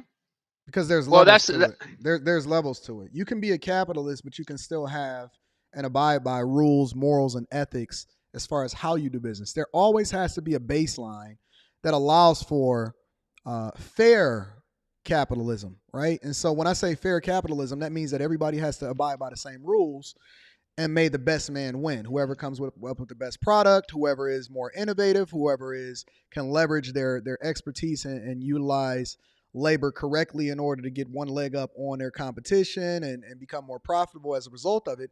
I think that you can have capitalism and have morals and ethics that go along with it. It's not just, hey, how do I capitalize off of the cheapest labor? That's not it. Yeah. As a matter of fact, I'll give you an example, right? I don't believe, and in no situation, I know that I can pay my people less than what I pay them. I know that. But I also understand, if you're a real true capitalist, that you understand that It's not about who can do it the cheapest. It's who gives you the best value for your money. So if I pay you more money, right, to do a better job than the guy before you that would have done it cheaper but wasn't as efficient or isn't as good as you, and then I can build a relationship with you, and then I capitalize off of it by making more money off of the product that you're better at making, then that makes me a better capitalist than you. And it just makes you a scumbag because you're trying to pay people the least amount of money that you can pay them, but you're not necessarily paying them what they're worth. I don't think that most people are worth what they think that they're worth, but I also look for people that are valuable to me and then pay them more than what they're worth because I understand the value that they're not even realizing that they have in themselves. So capitalism isn't based off of slave labor alone. I understand how countries are built. I understand how it is that they're able to leverage labor over in places like Dubai and Saudi Arabia and places like that. But true market capitalism, especially as it is how we establish it based off of current practices in the United States of America, is not just using cheap labor. It's not using slave labor. And one of the things that I advocate for is because I do believe in immigration, but I believe in legal immigration, not them forcing something on us that then displaces other people and does not allow for them to be able to compete fairly. So I believe in capitalism, but I do not believe in doing it underhanded and having no morals and ethics and undermining the state of the American people in order to be able to push an agenda, in order for them to have you continue to work for them or to vote for them or to replace them as another voter class and all of that. Because I don't believe this migrant crisis is just based off of labor. I believe that there's multiple agendas that goes along with it, including what it is that they pushing on us from this federal government. And I believe that they're being disingenuous, they're not being honest, and they're not telling us what the true agenda is, in addition to replacing all of the boomers and the working class that go along with it. So I am a capitalist, but I'm also an American first. Okay, yeah, I like that. I like that you have that very clear, but other people don't. You know, I can think of many people, especially like these owners of businesses that have roofers that are not, necessarily documented. You got every time you go to a kitchen, people working in the back, they take that opportunity because it is offered to them is better than what they came from. And then we have people in the U.S. that don't necessarily want those jobs. They don't want hotel jobs. They don't want to clean and anything like that. But you have somebody at the top who doesn't have the same ethics and morals that you have. Correct. So you made that clear, and I get it. So that's the economic point. Like, all right, if you were a true libertarian, don't give a damn about anything, just capitalism, I'm gonna get my bag and that's it, then I thought that would be you. But no, I do. I believe that it's a way that you go about doing the right type of business. Now, it's not just about making money; it's how you make it. Okay, I respect that. The other argument is morally. I don't know how you feel. You say you're an American, right? Correct. And I'm an American too. Born and raised here, parents born and raised here, grandparents born and raised here, great-grandparents born and raised there. Okay. Now, here's the thing. When we intermingle in other people's politics, I'm not saying that all these immigrants are deserving of asylum or that they have a legitimate claim. But what I am saying is that America has a long storied past of just intervening and doing it openly or secretly. So what I'm saying here is the results of that. You know, some countries, I know they have a responsibility to take care of their people, but they're not like that. Or they sold out. They basically sold out. And what you're seeing now is these people coming over and seeking that covering from the country that still has resources. And perhaps I don't blame the immigrants. I don't blame the immigrants from them. Listen, if somebody sleeps with another man's wife, right? Do you blame the man that sleep with the guy's wife, or do you blame the wife? I blame the wife. So you hold the wife accountable. You understand for sure that there's people out there that do things differently from you, that have a different agenda than you. They don't care. They just looking to bust her down. But it's her responsibility to then stand up and say no, or be a good representation of who you are and to hold down your family. You hold your chick accountable. You don't hold the player accountable. You don't hold the game. The game is the game, right? So we understand that it's always going to be evil people, Even when I look at immigrants trying to get over, I don't blame the immigrants from trying to get over here. You've never hold them accountable, right? Of course they're going to try to get over here and make a better life. Why wouldn't they? Why wouldn't they try to capitalize off of it? If I was them, I would do the same thing. That's what I'm saying. But I'm not an immigrant. And so I have to take the position on what's best for the people in this country because I am a citizen of this country, right? And so I'm not blaming them, but I do think that we should prevent them from being and taking advantage of a system that we're allowing for them to come over here and take advantage of. We should be very careful, and there's a process, and we should uphold those rules and those laws and those processes. But if they over here and they able to finesse it, then that's our responsibility to stop them. But I can't hold them accountable for wanting to have a better life. Absolutely not. Okay. So you're an American, right? Absolutely. All right. So did you vote for any of the previous wars, any entanglements, anything we had in the past? I don't vote for wars. Well, that's the thing. We don't have control of that. But the result of these people... We do when you have more information. You then have a responsibility to act on that information responsibly. Yeah, but who does that? Like, who does that? It takes their time. I've heard you say it. Like, you don't even want to... The whole thing about Chicago, you don't even want to inform yourself to go actually vote these people and those who are... I'm not in Chicago. In your best interest. I know, I'm not. I'm saying, but I'm just... That's an example of our nation. I don't understand. How do you vote for a war? Well, we don't, and that's what I'm saying. But as Americans, let's say this Ukraine war, if refugees come out of there, this is just one example of many entanglements that we've had over a long history. But if refugees come out of there, do we not have a responsibility morally as Americans to take on these people? We don't. All right, explain that. What do you mean explain it? Why do we have a responsibility? You explain to me why we do have a responsibility to take on these people. Because we're out there bombing their places and then leaving that's up not what I'm saying. Nothing.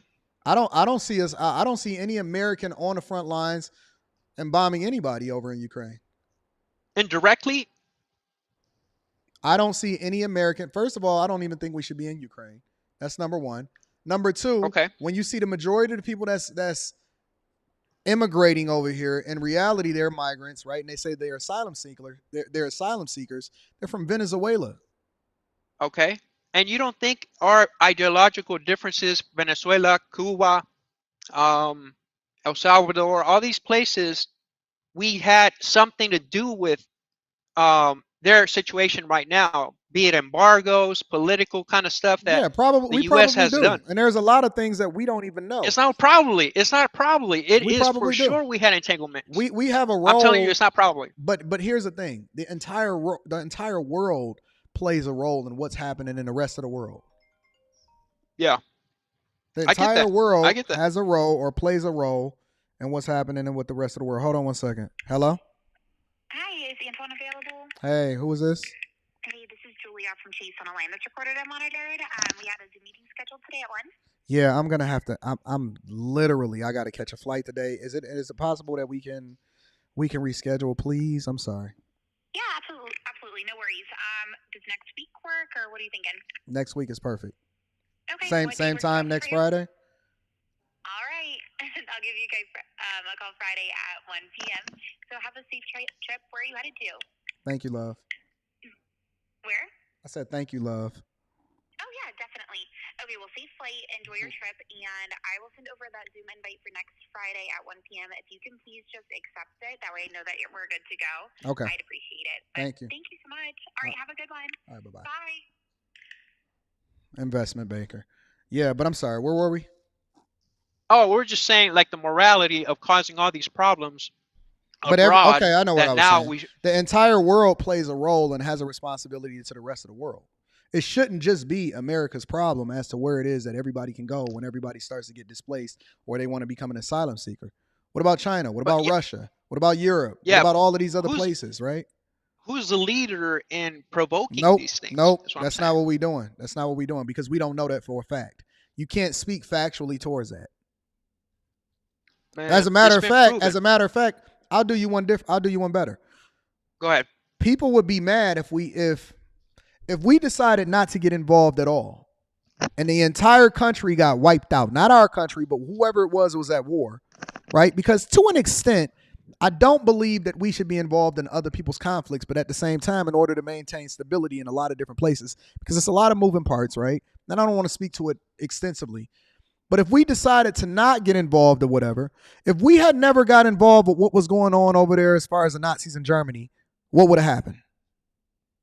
Man, I can't even say. It would be chaos, a whole world order that's different. Okay. It'd be crazy. But my point is this.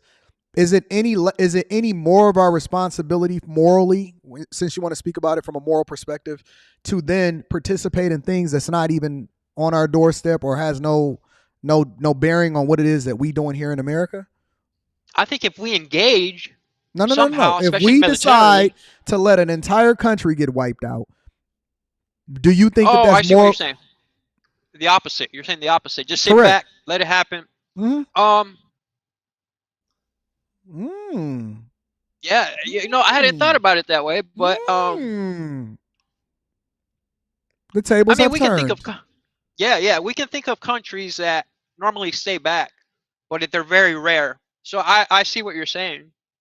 With great power, and because we are a superpower, and we are largely considered to be one of the most powerful country in the world, comes great responsibility, and you can't escape being held accountable by people that stand on different sides of the aisle across the board, no matter what. But I still stand on the idea that it's okay to help everybody else, but you got to put Americans first. We have to put our own best interests first. Too. We have to put our own best interests first, and we cannot place other people's interests above the very people that we're supposed to be serving or who was elected for you to serve. And so when I see what's happening in Chicago, when I see what's happening in Atlanta, when I see what's happening in Denver, and they're using other people's money, the taxpayers' money, in order to fund something, in order to continue to push an agenda that's beyond labor, that then upsets me. And I think that warrants more of a conversation and a level of accountability, especially since they're public servants, from federal level all the way down to the local level. Yeah. You know what? And I think it's a sad state of affairs that we're even having this conversation, because every time you go back in history and the immigration thing pops up and it's a hot button, it's because economics are bad. Like, when would you ever want to even place yourself in a situation where you're competing against your people, are competing, the American people in this case, are competing versus foreigners who don't know the language, who's got no skills, who are just trying to survive, Yep. And I think that's the bigger thing here. When we start focusing on that, when the money is flowing, nobody's even worried about that. I You know agree. what I'm saying? You so you still stand on that I'm wrong about these things? I think you need to get a little more informed about the historical and political. I am informed. I'm informed about the history of this country. I know exactly how we built this country. I know all about it. Okay. And so those are the two approaches I wanted to take. The economic approach, which I think is fantastic. You're morally stand-up kind of guy. And the second approach, I think we do have a difference there. I'm not going to say that you're wrong or I'm wrong. It's just the fact that we see it differently.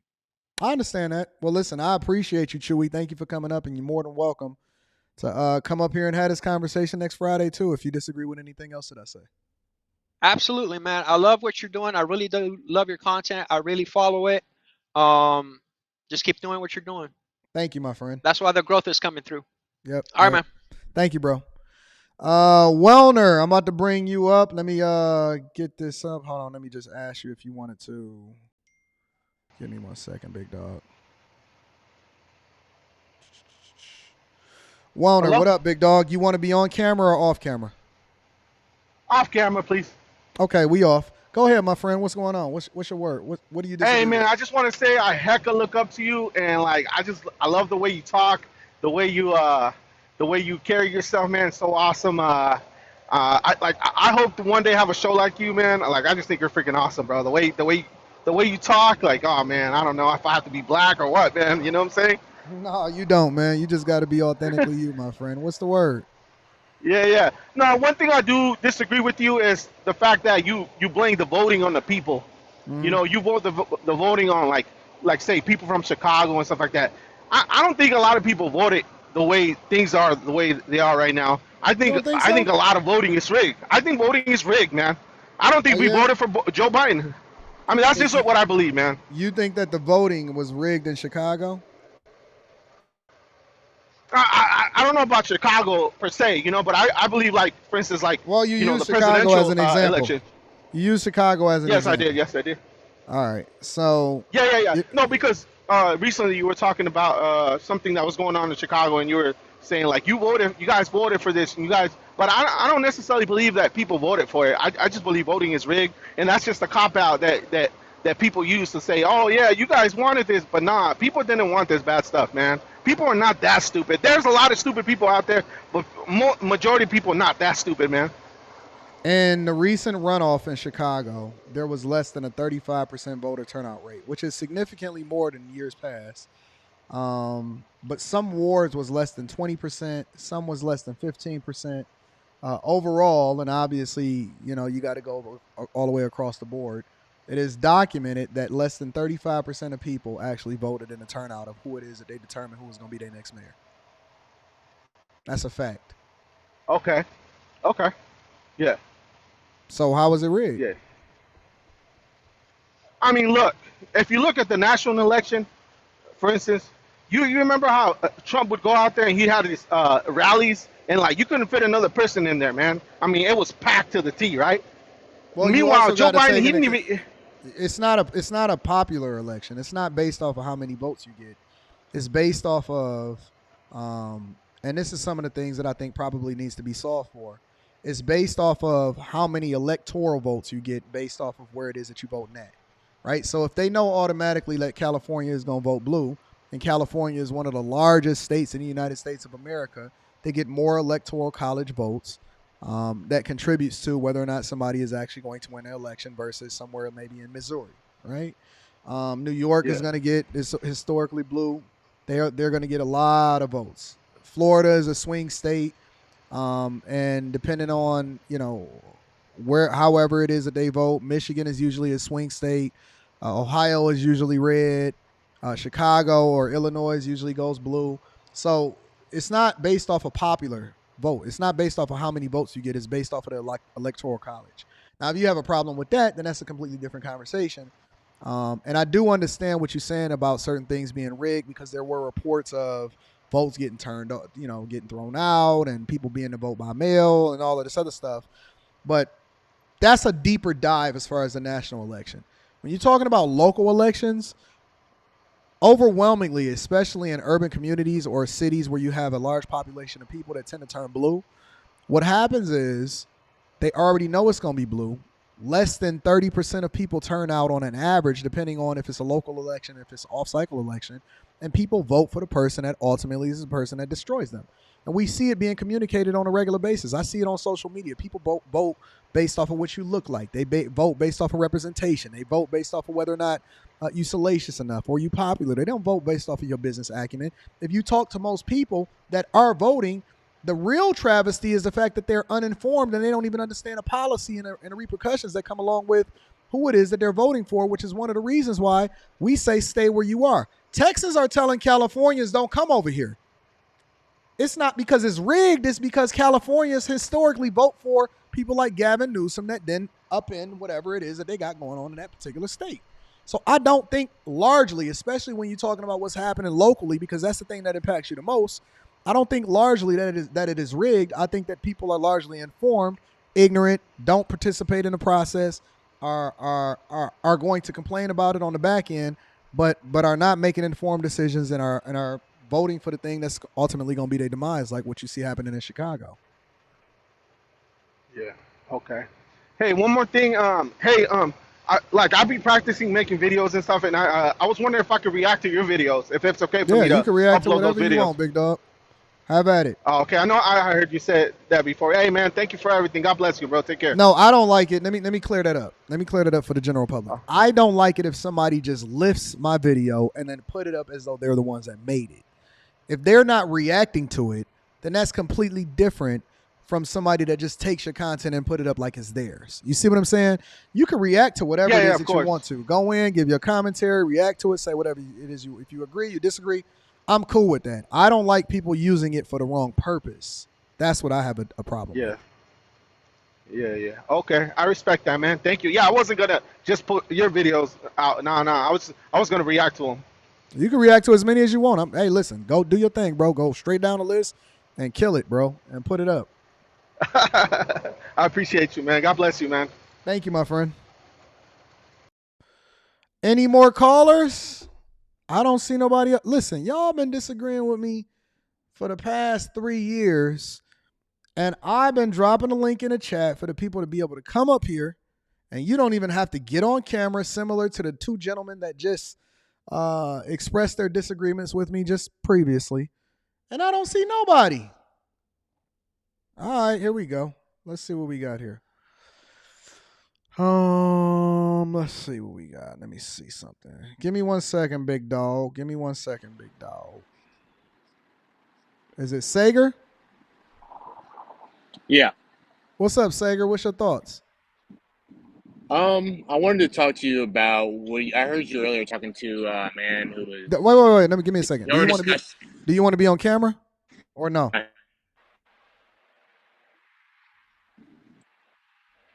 You can see me off camera. All right, go ahead. What was you saying now? So I wanted to push back more about when you're talking about the immigrant and maybe the moral realms of why they should be here or not. Mm-hmm. Basically, you were talking with the man before, and you were saying that we don't have, as a superpower, we have the responsibility when refugees come. We don't have the responsibility big dog, of bringing them here. You going all in? You going in and out? Hold on. You going in and out? Do you got Wi-Fi on? You on Wi-Fi? I got. No, I'm just walking. Okay, go ahead. I can hear you better now. You were breaking up a little bit. Go ahead. I'm sorry. Yeah, let me get away from some of these cars real quick. It'll probably make it easier. But yeah, so countries and funding terrorists. Well, I wouldn't call them terrorists. Yeah, you could call them terrorists, like the Sandinista. We use drug money to fund. Sager. I'm sorry, sir. You got to get on in a more stable place with a better connection. You are breaking up bad, bro. Like really bad. Call me back when you get in a stable place, and then I'll bring you back up here. And he freezing. All right, boss man, I'm gonna come to you. Give me a second. Let me see if I can set that up. Boss man, what up though? What's up, man? Chilling. You want to be on camera or off camera? Nah, I'd rather not be. Hey, okay. I got a quick question, man, for you. Right. I've been trying to get a coaching call from you, et cetera, et cetera. I'm 32 years old, man. I just did 13 years in the Army. I retired because of my back, but I'm also an RDN now.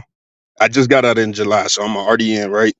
So, my question for you is, how did you handle success early? And the reason why I ask you that is because I'm about to go overseas on Monday and do a so I'll give you a little background about me, all right? So I'm an RDN, and my daughter's mom is also an RDN. So we're not married, but we do a dietitian? Dietitian, nutritionist, right? Okay, I got you. So like we did our thing, whatever the case may be. I do have a daughter out of wedlock. I know you 100% against that, but it was a whole different situation. Whoa. No, you are not special. It is not. No. I never. Not a hold whole on. situation. What are you talking about? It was a Hold whole on. I never situation. Said. Because of the rank in the military wise. Oh my God. All right. I knew you was gonna say. Oh yeah, but so I'm about to head overseas on Monday, to do my dietitian nutritionist for the Air Force as a contractor, right? So I'm wondering, how did you handle success early? I fumbled. I failed. I was dumb. I was stupid. The best thing that happened to me, honestly, personally, was going broke. Now that doesn't mean that you have to go through what it is that I went through. because I Right. got success really, really early, and I was just having a good time and spending money. The one thing that I did do right, was a OG told me when I first got into the plant to put up 25% of everything that I make that I grossed, right? And so I always did that. And even when I went broke and I lost all of my cars, I never touched that money that I put up. I never touched the So money. now, so I saw one of your videos where you said do 30%, and I started doing the 30% thing myself. Yeah. But Yeah. I failed. Like, I was very irresponsible with my money. I tricked it off. You know what I'm saying? I took flights. I had a lot of fun. I did everything that I wanted Right. to do, and I never leveraged the type of success that I had early the way that I should have, which wound up being a blessing because it taught me a lesson. So handling success early with me, I didn't do it right at all. Okay. And so what I would suggest for you is to do not spend money on things that do not add value into your life. B, make sure that you fully funding your TSP. You got a TSP, right? Yeah. I still put into that to this day. Yeah. Yeah, fully fund your TSP. C, continue to level up. D, continue to educate yourself as far as money and finances. E, align yourself and get rid of the different people around you that's not adding value into your life. And then be willing to be broke, basically live broke and poor for the first 10 years while you building. And then that's going to allow for you to be successful for the rest of your life. And it's going to teach you the lessons of discipline, money, finances, who it is that you keep around you, character, principles, and it's going to allow for you to grow and mature to the point to where you can handle the money, and so you don't crash out early. But I definitely didn't. I definitely didn't do the things that I was supposed to do earlier in life. So Okay. Yeah, the last two I already did, man. Like I did that pretty, like I said, about 5 years ago. Yep. One thing I'll comment that I always hear you saying, when you get in your 30s, everything do change. I but don't wait until you get to your 30s before you start to make the adjustment. No, definitely. It's always that thing. If I knew then what I know now, you know what I mean? Yep. Well, listen, I appreciate you, boss man. Thank you for coming through. You Yeah, ain't for really sure, have a man. disagreement, but I definitely still wanted to answer your question. All right. Well, I was trying to call on Wednesday, so I got in today. But yeah, for sure, man. Absolutely, my friend. All right, I'm gonna talk to you, bro. Let me see. I'm gonna go with Greg, and then we're gonna go with Corey. All right, give me a second. Greg, Charlie. Let me get you on. I want to hear the disagreements, y'all. I want to hear the disagreements. Okay, so hold on one second. Greg, what up, Greg? What up, though? Can you hear me? Slow motion. You must be from Detroit. Yeah, I talked to you a couple times about the UAW and everything. I worked with Stellantis. Yeah. What's going on, Greg? What's the word? Yeah. So my main thing is, I mean, I hardly ever really disagree with you, but my kind of I kind of got like a pushback question. Whereas if we were to get to a point where, the reason why I'm asking this is because I looked it up and I noticed that over there in the UAE, the average salary over there is around 75 grand a year. Mm-hmm. And here in America, it's around 45,000. Now to them, and their money is like 280 something $1,000 a year. But I just converted to USD, so they making around 75 grand a year, and it's like a utopia over there in Dubai and certain places like that. So my thing is, with inflation being already out of control, do you believe that if the average salary in America were to go up from 45 to, let's say, somewhere around, I don't know, 60, Mm-hmm. do you think that would, because you talk all the time about how the middle class is getting ready to be eliminated and things like that, do you think that would curve it just a little bit, or maybe, like, I don't know? Because it doesn't mean that people are going to be more disciplined with the resources that they have. The only thing that happens with people when they make more money that's not educated or doesn't have the level of discipline to understand how money works is that they adjust their lifestyle to however much money that they make. Most people that make $100,000 a year is living paycheck to paycheck. That's a fact. That's a statistical fact. It doesn't change the dynamics of your lifestyle. It just makes it exponentially worse because you have bigger pitfalls and more problems as a result of it, which also contributes to inflation because the value of your dollar is less. $100,000 is the new $250, or $250 is the new $100,000. You can make as much money as you want. It doesn't necessarily translate. Right. So when you give all of these people this money, let me tell you something. If we gave a bunch of people reparations today, it'd be every fucking Escalade, Charger, Hellcat, foreign car will be parked on their mama's lawn tomorrow.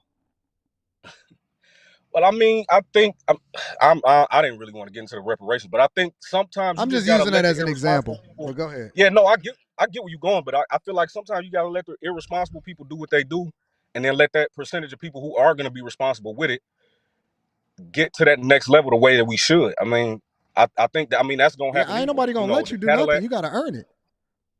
No, I'm saying if the reparations thing were to happen the way you said it, It's there not. are gonna be a whole bunch of black people who do the whole It's Dave not. Chappelle thing. Listen, if you give probably more not, but people more money, they just gonna complain until you have to give them more money, and then eventually you got to have a reset, to where you got to get things back to where it is, both mentally and financially, right? It's always gonna be a great American reset. That's why you're gonna have, you're gonna have a crash in 87, 88, and then you can go over to the mid 90s, and then 2000 the dot-com bubble burst, 2008 the recession, 2016, 2020 with the pandemic. It's always going to be cyclical because you got to give a reset, both mentally and financially, as to what things are, so that inflation don't get out of control, and then B, you also have to reset people to help them to understand that you don't deserve anything. It's what you work for. No, I do agree with you on that. But okay, my main question is, with inflation already being as out of control as it is, do you think that bringing the average, because it's not just UAW and the casinos on strike, you got half the country on, not half the country, but you know what I mean, it's a lot of people on all these different strikes right now. You speak about it, so my question is, do you think that if we were to bring some of these wages up, do you think Nope. that would kind of offset some of this a little bit? Nope.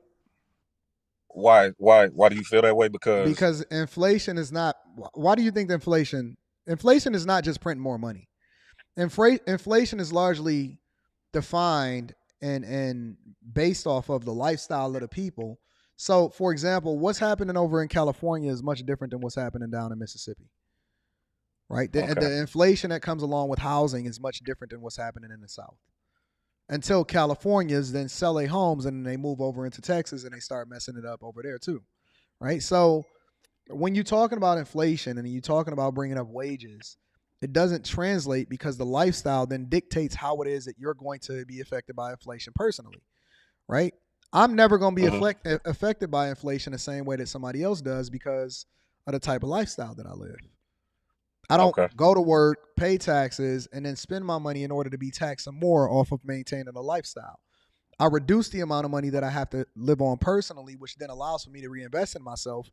And the money that I make from a business perspective is always going to beat the rate of inflation, which then continues to substantiate my lifestyle, and it creates a bigger gap between the haves and the have-nots.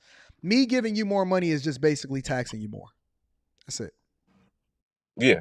And so, okay, how do you look at a place like Dubai and see how much the average person, just $75,000 a year on average, that's like, you know how big the gap is between the haves and the have-nots? That's not a lot of money. You know how big the gap is between the have and the have-nots in Dubai?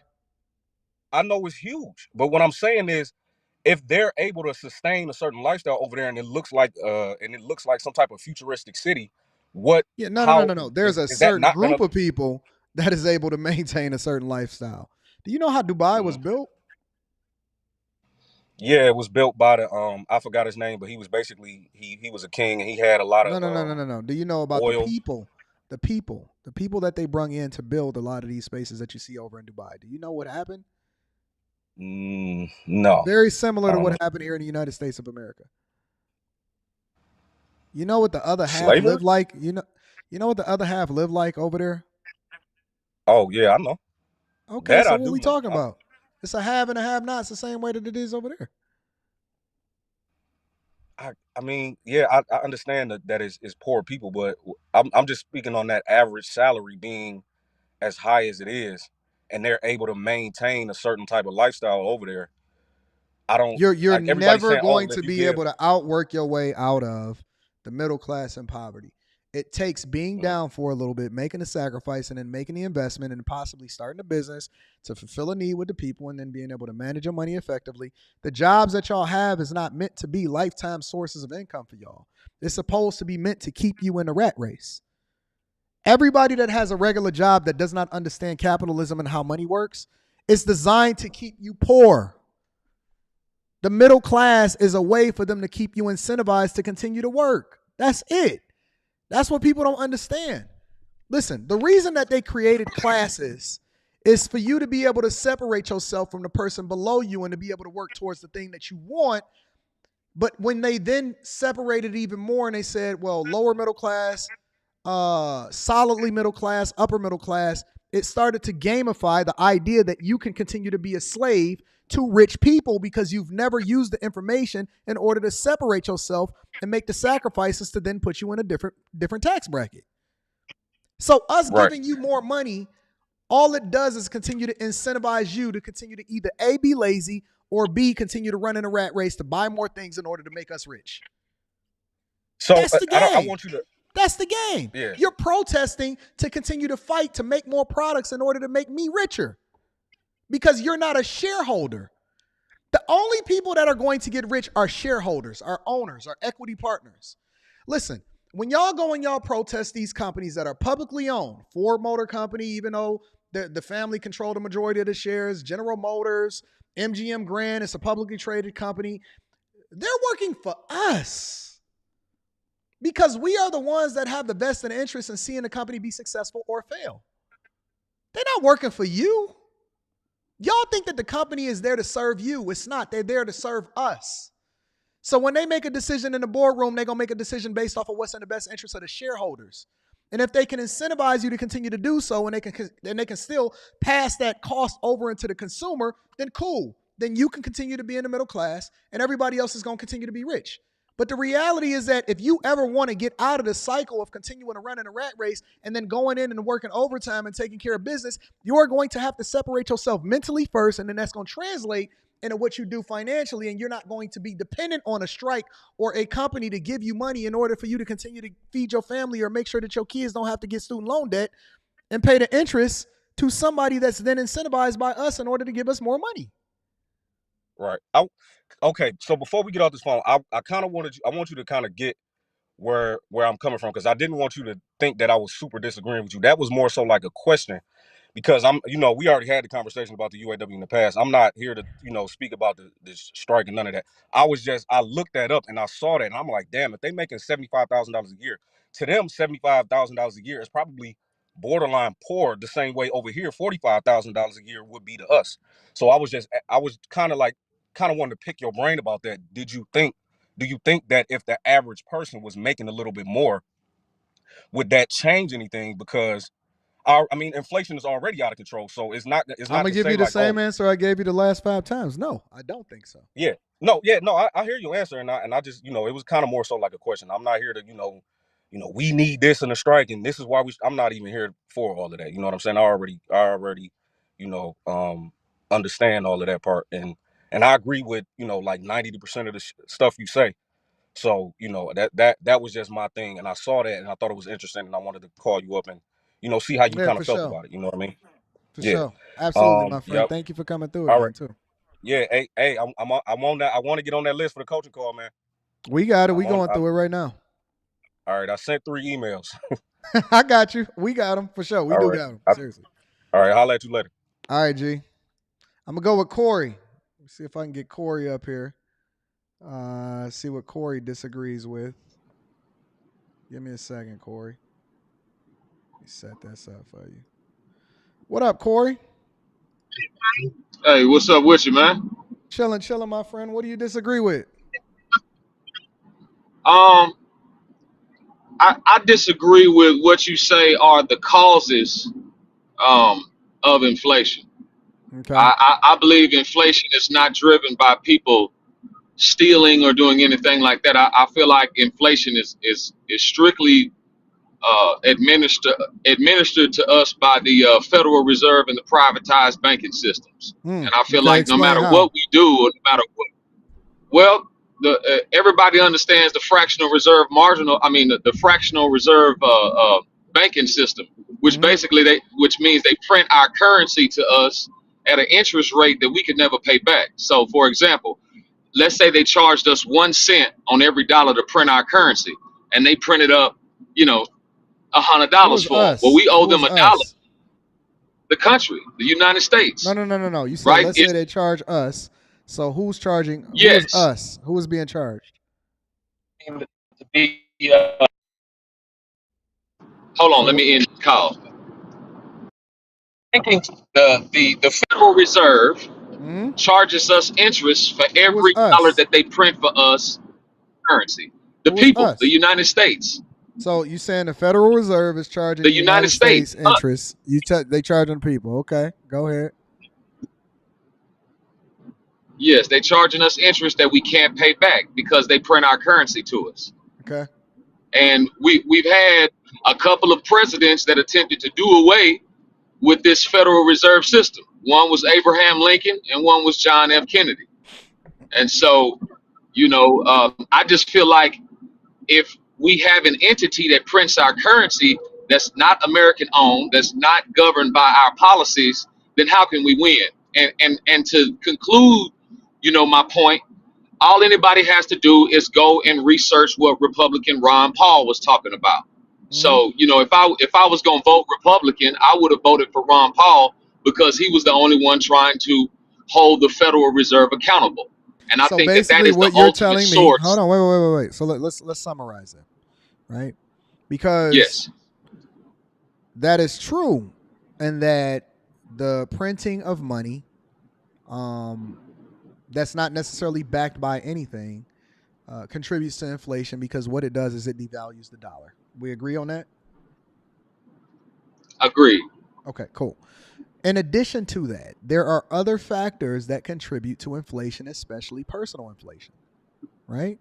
So, for example, at a very basic level, if a business is selling a product for $2 and then they have additional costs, or they get that product for $2, let's say they get it for $1, and then they have additional costs associated with that particular product because they have to ship it in, they have to list it on the shelves, they have to rent out space in order to be able to display it, they have to have employees carrying it from one space to another, they got to package it, they got to do all of these things, right? So by the time that they get that product onto the shelf, it costs $2 because the true cost of listing that product for the business is $2. You with me? I'm with you. Okay, cool. So they're going to sell it for $3 in order to make a $1 profit. We together? But then we got little man over here, and every time that he get hungry, he just walk in there and then he continues to take that product off of the shelf. Now, the cost of that product, in order to continue to list it, they know that there's shrinkage, right? Shrinkage is either products get destroyed upon stocking it, or it gets stolen off the shelves, or it starts to mysteriously disappear from the employees or whatever, right? And so shrinkage now becomes an added cost, which is literally inflation to that particular product that's now being sold to the consumers that are then patronizing that particular business. Whether you're in a grocery store, whether you're in an auto supplier, whatever it is, the cost in order for that business to continue to supply you has to continue to go up on that product, which then raises the prices of everything else because now they have to order in more products. They have to have more shipping. They now have to have a security company in order to make sure that people are not stealing. They have to hire agents, and they have to use a bigger police force, and they have to have that police force starting a patrol, and the taxpayers got to pay for that. And so what happens is inflation is also a self-inflicted wound that then drives up the cost of products and services that the people have to pay, which then drives up the amount of money that you have to spend on consumers, and it drives up the amount of money that you have to spend on labor, which then drives up the housing costs, and everything is a cyclical effect because it trickles into everything that we factor into or we play with throughout society. How can you then say that inflation is not self-inflicted by the people, and it's only based off of how much money that the government prints in order to try to solve for the problems and kick the can down the road instead of being able to manage a budget effectively? Interesting viewpoint. I never looked at it from that capacity. I can definitely see the truth in what you just said. I do agree that, if a company takes some losses, that's going to affect their bottom line, and people will usually take steps to try to counteract that, right? Loss prevention or raising your And that's prices. an additional cost that the business have But to incur that they then pass on to the consumer, and that's literally what inflation, a part of inflation. Okay, but in addition to that, we're also still affected by the inflation of them printing our currency. I have no disagreement So, with that. okay, all right. Well, okay. So I guess I really just didn't account what it was specifically that you were saying that was driving that. From what I could get, my understanding is that you were trying to convey to us that we stealing ourselves in the hole, and I just don't believe that there's that much stealing in the world. Oh, I do. I You know, believe that there's a lot of theft. A lot of theft. When you see people that's out here scamming and frauding, and when you see the banks having to take on losses as it relates to the write-downs that they have to have that comes along with that, it's a lot, because it's a lot of different ways in which we say that we stealing and frauding. I think that is a huge impact, but I don't think that that's the only thing that causes inflation. Absolutely not. oh, well, let me ask you this. Okay, so the chairman of the Federal Reserve, he gets to set the interest rates according to their agenda, right? We can't vote and tell him where to set the interest rates. That has a major effect on our economy. Would you not agree? I do agree. Okay. Well, I guess we were more in agreement than disagreement. I just didn't see how you were, I guess coming to that conclusion. But I would say now, based off of what you said, I'm in agreement. I would just add to that the Federal Reserve also has or plays a part in this financial burden that we all bear in the United States. 100%. And in closing, I'll say this, man. I would pay whatever on Patreon to see you debate Princella Clark. I'm just gonna leave it on that one. I'll pay whatever, big dog. People are texting me. Listen, I was ready to do it, and we were going to do it in person. Cause see, listen, let me tell you something. Absolutely, that's why I flew to Dallas the last time that I was down there. They had got us on a panel together, and we were supposed to go face to face, and she pulled out. I can't tell you why. Only she can explain to you or try to convey to you why she pulled out. But I was in Dallas. Well, I saw this clip that she went back and did. Let me be very clear. Let me be very clear. When you in front of a person in real life, it's different. When they got to see, I could deal with you on a live stream or whatever, so on and so forth, right? But when you got to face me in real life, and that body language, and I could see your sentiment, and I could see you sweating, and your hands start to shake a little bit when you're talking and all of that, and your voice get a little squeaky. Body language also factor into it. So I can't tell you, or I can't tell you why that they decided that they didn't want to participate or whatever, so on and so forth. That's between her and her people. All I know is I was in Dallas. And I heard she got a whole chapter about me. She wrote my name in her book and everything, huh? Man, I'm gonna tell you what happened. I want to say maybe like one day last week, you guys had I think B. Simone or something like that on, or somebody was on the panel. And what ultimately wound up happening was that she went on Princella's show because I guess she didn't make the headway. I didn't know B. Simone on no panels. Who panel? Well, not B. Simone. I can't think of the name. There was not B. Simone, but there was a lady with a similar kind of type name that came on to your panel with Q, to your show with Q, and they were talking about relations. B. Taylor. Yeah, B.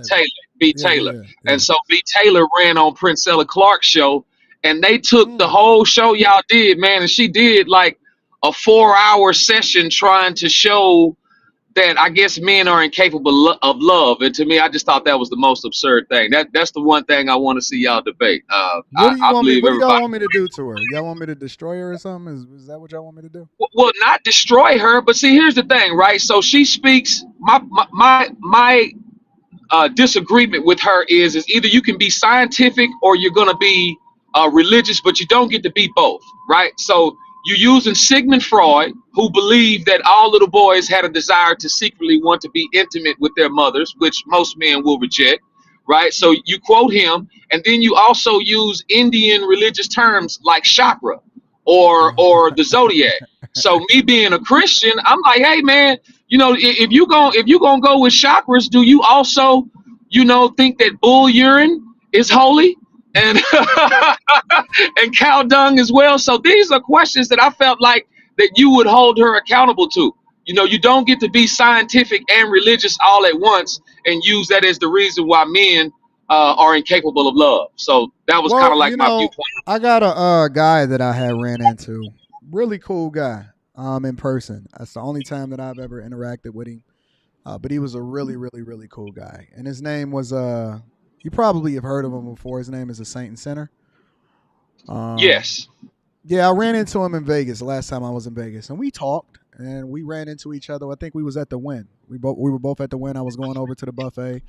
And me and Rita were together, and we talked, and we exchanged information. I haven't talked to him since,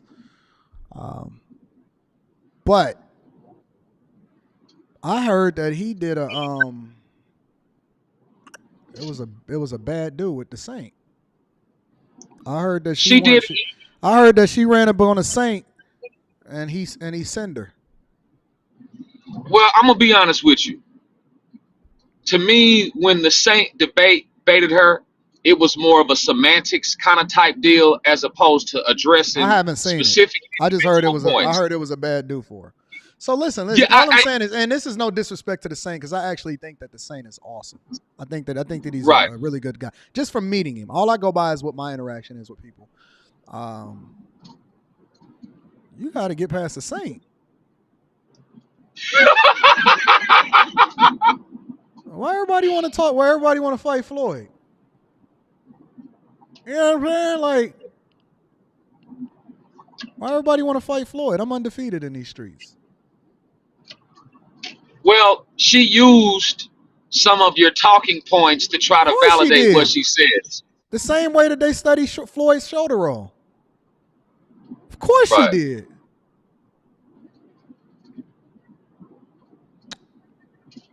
Listen, I mean, look. Do it. I got money on it, man. That's all I'm gonna say, man. You name your price, what you want to charge to make that happen, man. And I'm buying the first 3 tickets. I promise you. Listen, I know that they on tour. They want to leverage my visibility and my platform in order to bring more visibility to the single baby mama crew, and I'm gonna let them continue to do what they do, and we're gonna watch from a distance and see how it play out. Right on. All right, Corey, I appreciate you, big dog. Man, appreciate you too, bro. Have a blessed one. All right. What up, fan? I see you ain't cammed. What up, fan? I see you ain't cammed up. Dwayne, I'm about to bring you up, and then I'm gonna go with D. Let's see what we can do here. Hold on one second. Dwayne, what up, Dwayne? Yes, sir, Anton. Can you hear me? What's up, my friend? Yeah, I can hear you good. I can hear you. What you want to be on or off camera? I'm okay with either one. Yeah, I can be on. I think I'm set up.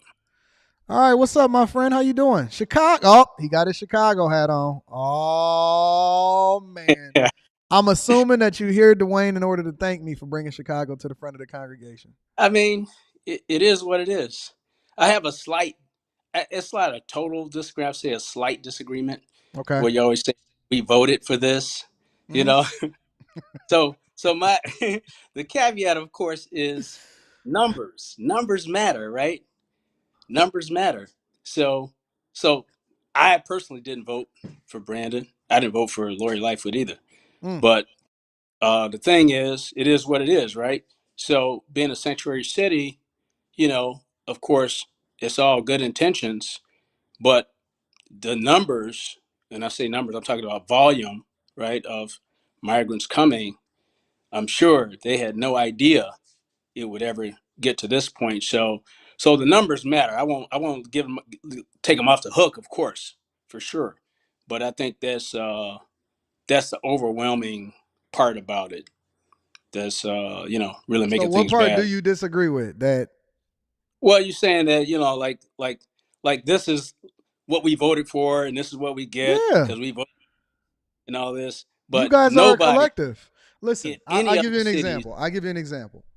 expected this, I didn't vote for Biden, but we voted for Biden.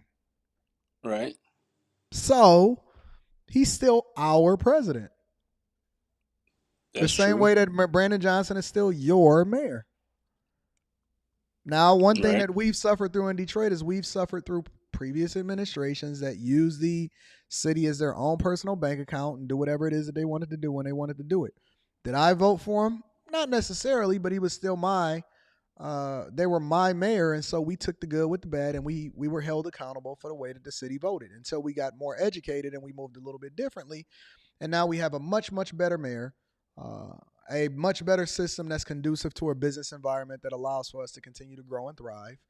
And we moving differently. So that's y'all mayor. Y'all can't divest yourself from him. That's y'all Yeah, guy. yeah, you're right. We're gonna Take that see. We're L. gonna You see got to take that how L, man. yeah. Well, I'm trying to see how I can leverage all that's happening. See if I can get some services, some contracts or housing contracts. They say they want to give it to the people of Chicago. I don't believe them. Yeah. I don't believe Well, them. I think that there's more to the story, but I'm going to find out what's really going on. I'm going to dig into it. I did want to talk a little bit about Richard Fain, though, and that whole Yeah, give me your fund. thoughts. Yeah. Now, I don't disagree with you, and I think actually I agree with you that he's probably overstepping. And a lot of guys try to do this stuff, Mm-hmm. and they don't know what they're doing.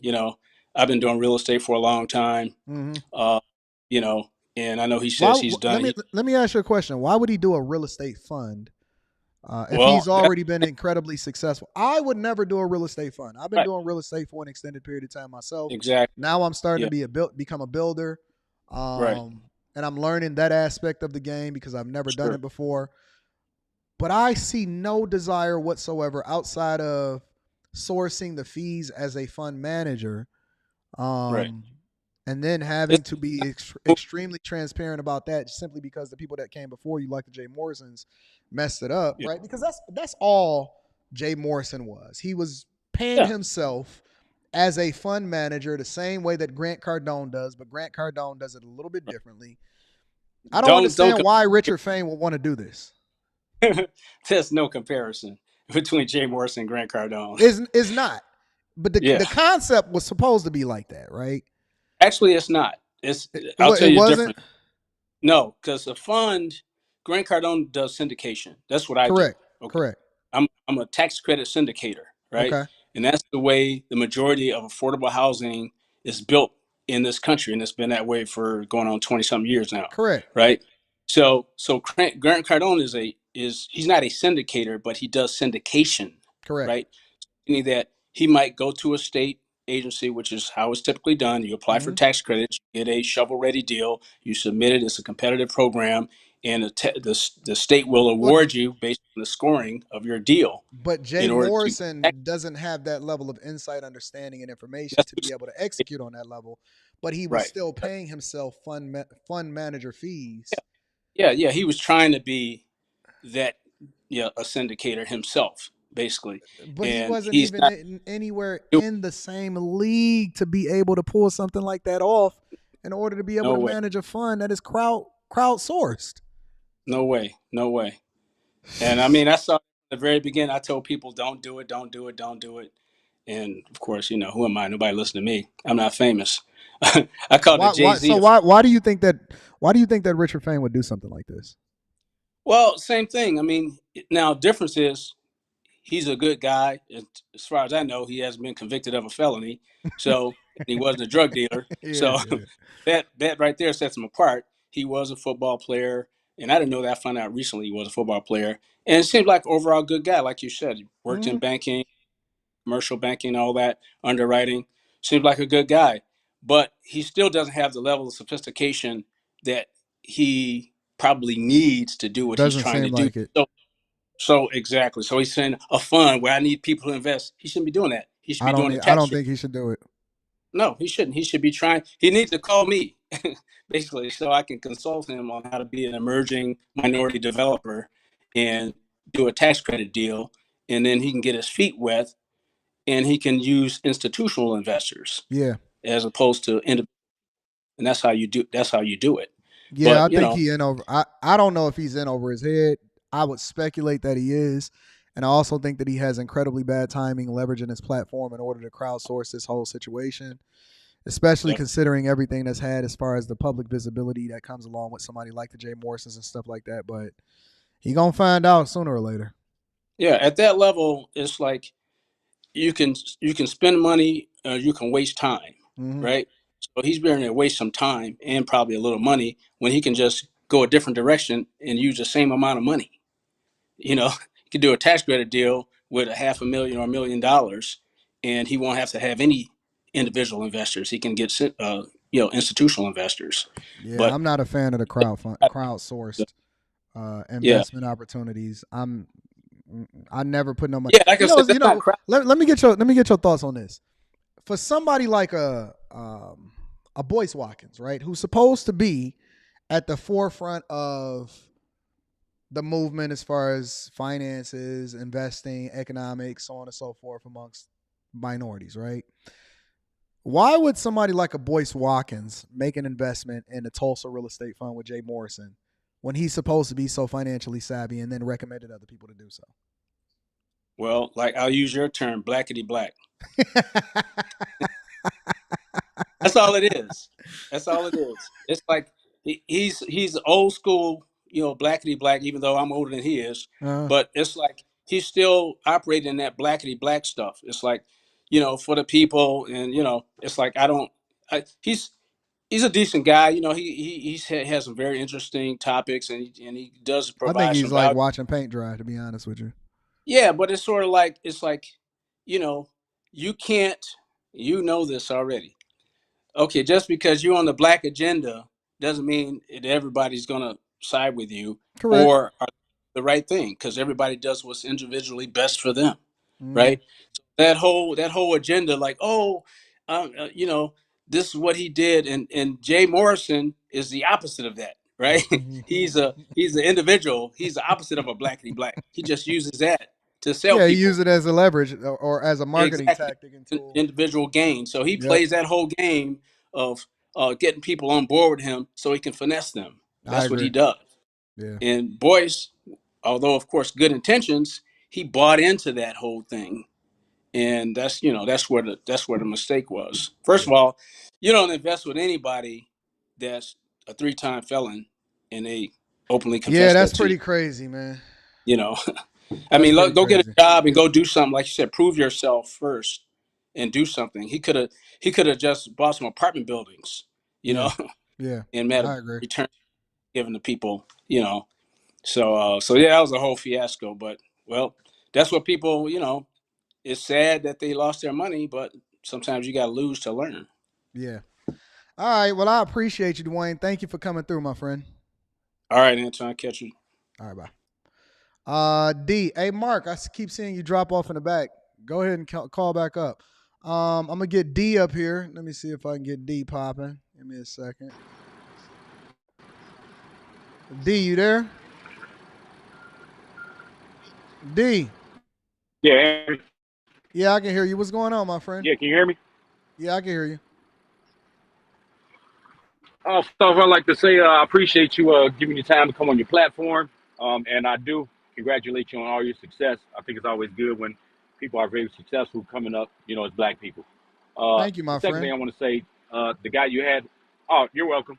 The second thing I wanted to say is the guy you had on before me is kind of weird that he's from Chicago. I'm from Chicago. His name's Dwayne, but my middle name is Dwayne. Really? So that's pretty weird.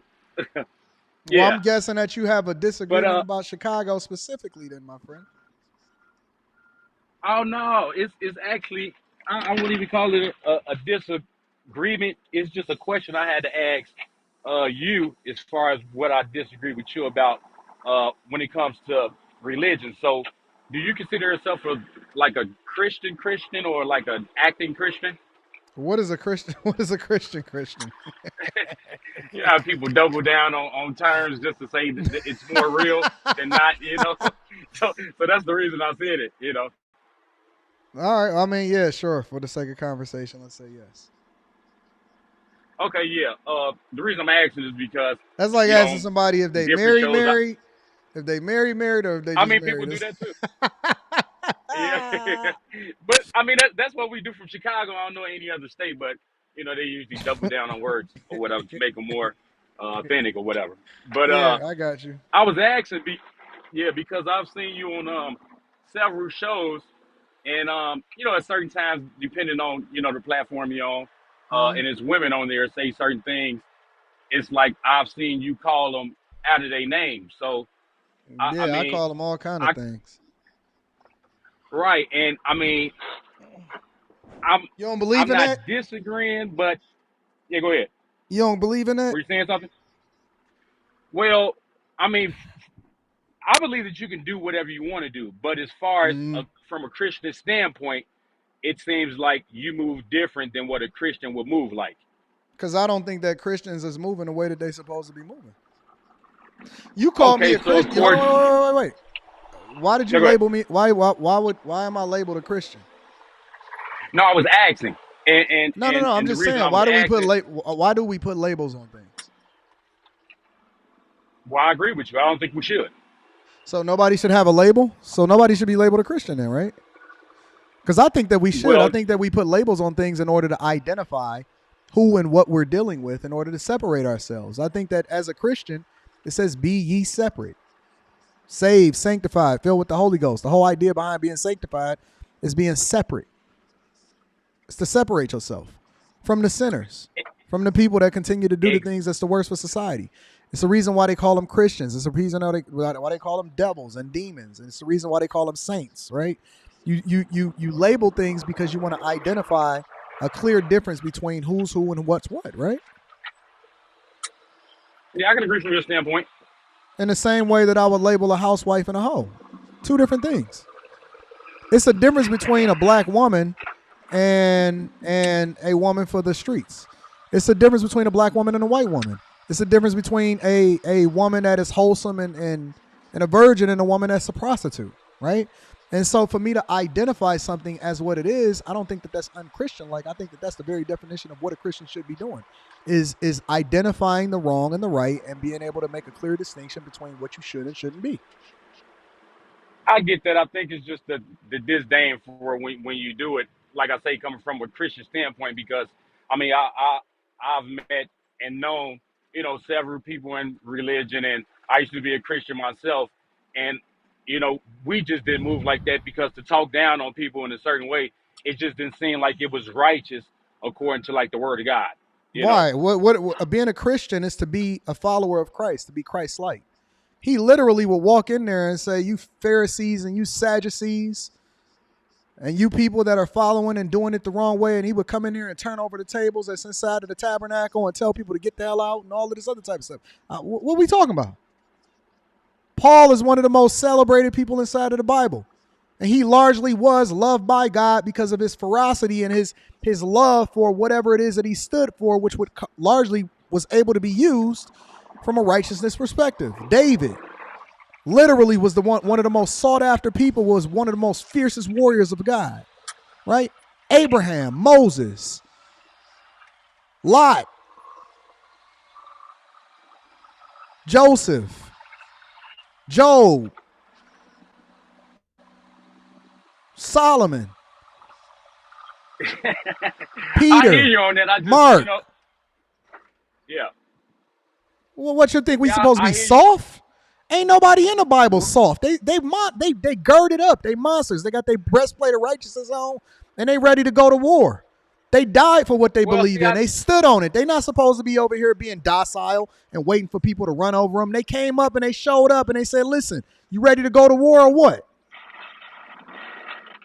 Right, but I mean, I can't disagree with you on those things as I do because you didn't write the Bible, you know. So, But that's what we follow. That's what we do. That's what I follow. If I'm going to follow it, I'm going to follow it all the way. Listen, I'm going to follow it to a T. I'm going to follow it to a T. I don't negotiate. I'm not a negotiation. I don't negotiate with terrorists. I don't sit there and have tea with demons.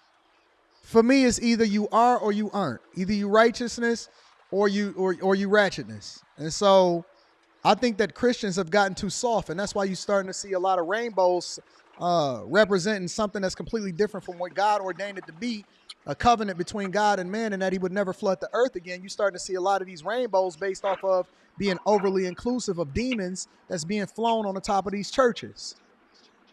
And so if they actually stood for what Christ represented and what righteousness really was, because let me tell you something, God is a jealous God.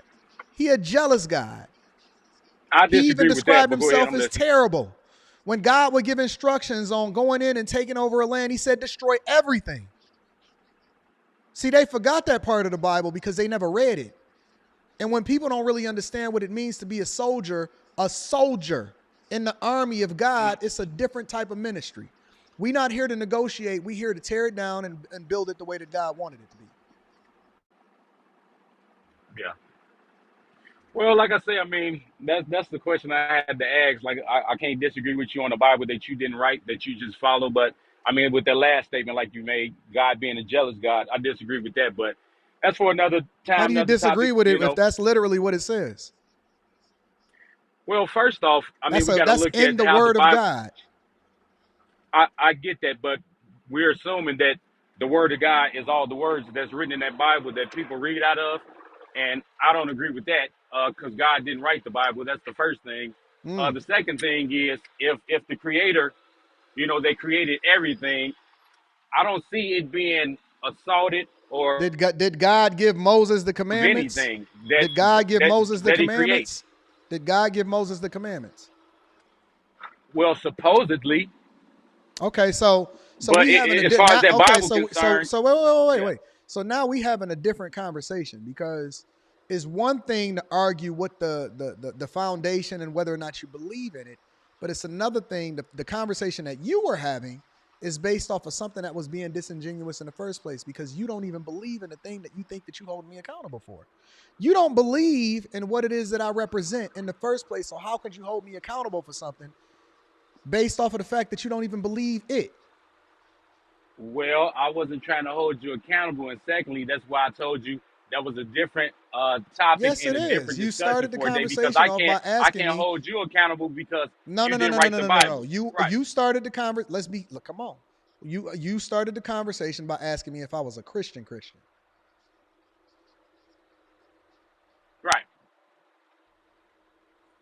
Yeah, and I asked that, like I said, because I've never seen people who, you know, claim to be a Christian or a follower of God move the way you move. Now, you used to claim to be a Christian. As far as, you used to why claim you to doing be the way you do. No. You used to claim to be a Christian. Why you fall away from the faith? Who broke your faith? Who took your soul? Who told you that you wasn't what you were supposed to be? No. Let's deep dive into it. Who set you off your path? No, hold on. Who broke you? Who told you that who told you that you was no longer worthy of being a soldier anymore? Let's really have a conversation because you asked me, so I stood on what I stood on. So let me ask you a question. Why you fall away from the faith? Because entering church, I was looking for truth. The further along my studies went, it led me out of the church. Like what? So Let's be nobody specific. knocked me off Let's anything. be specific. It's just me looking What did for you truth. find out? What did you find out? Or what were you taught? Or what did you discover that knocked you off your path? Well, basically, we'll start here. It was a whole civilization that existed 250,000 years ago. No. You missing it. Who gave you information because you didn't discover it on your own? You didn't just stumble upon anything.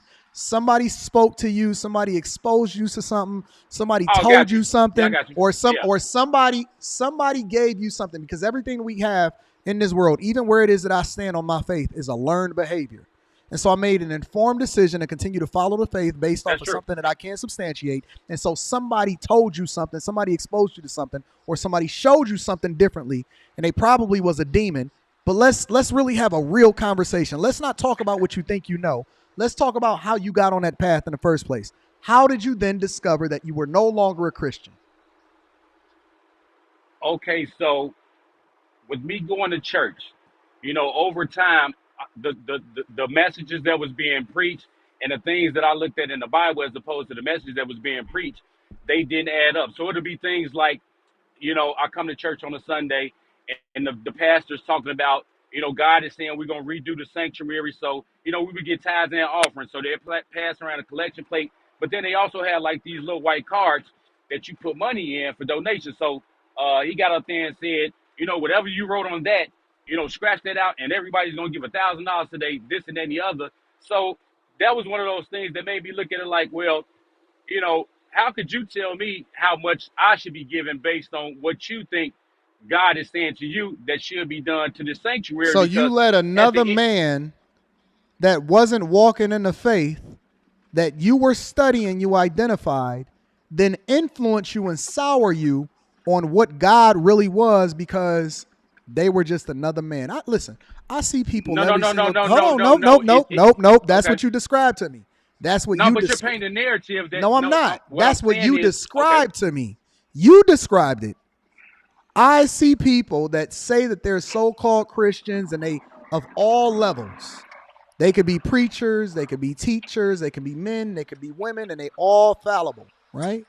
And so one thing that I understood, though, is that the word of God is the word of God, and it's not necessarily to be determined whether or not I should be following it or not, whether or not a man is truly walking in his path of righteousness, because I am a living version of it, which means that my life is a reflection of what it is that I advocate for. I'm not interdependent on another man in order for me to keep my faith. My faith is between me and God. He never said that I needed an intercessor. No.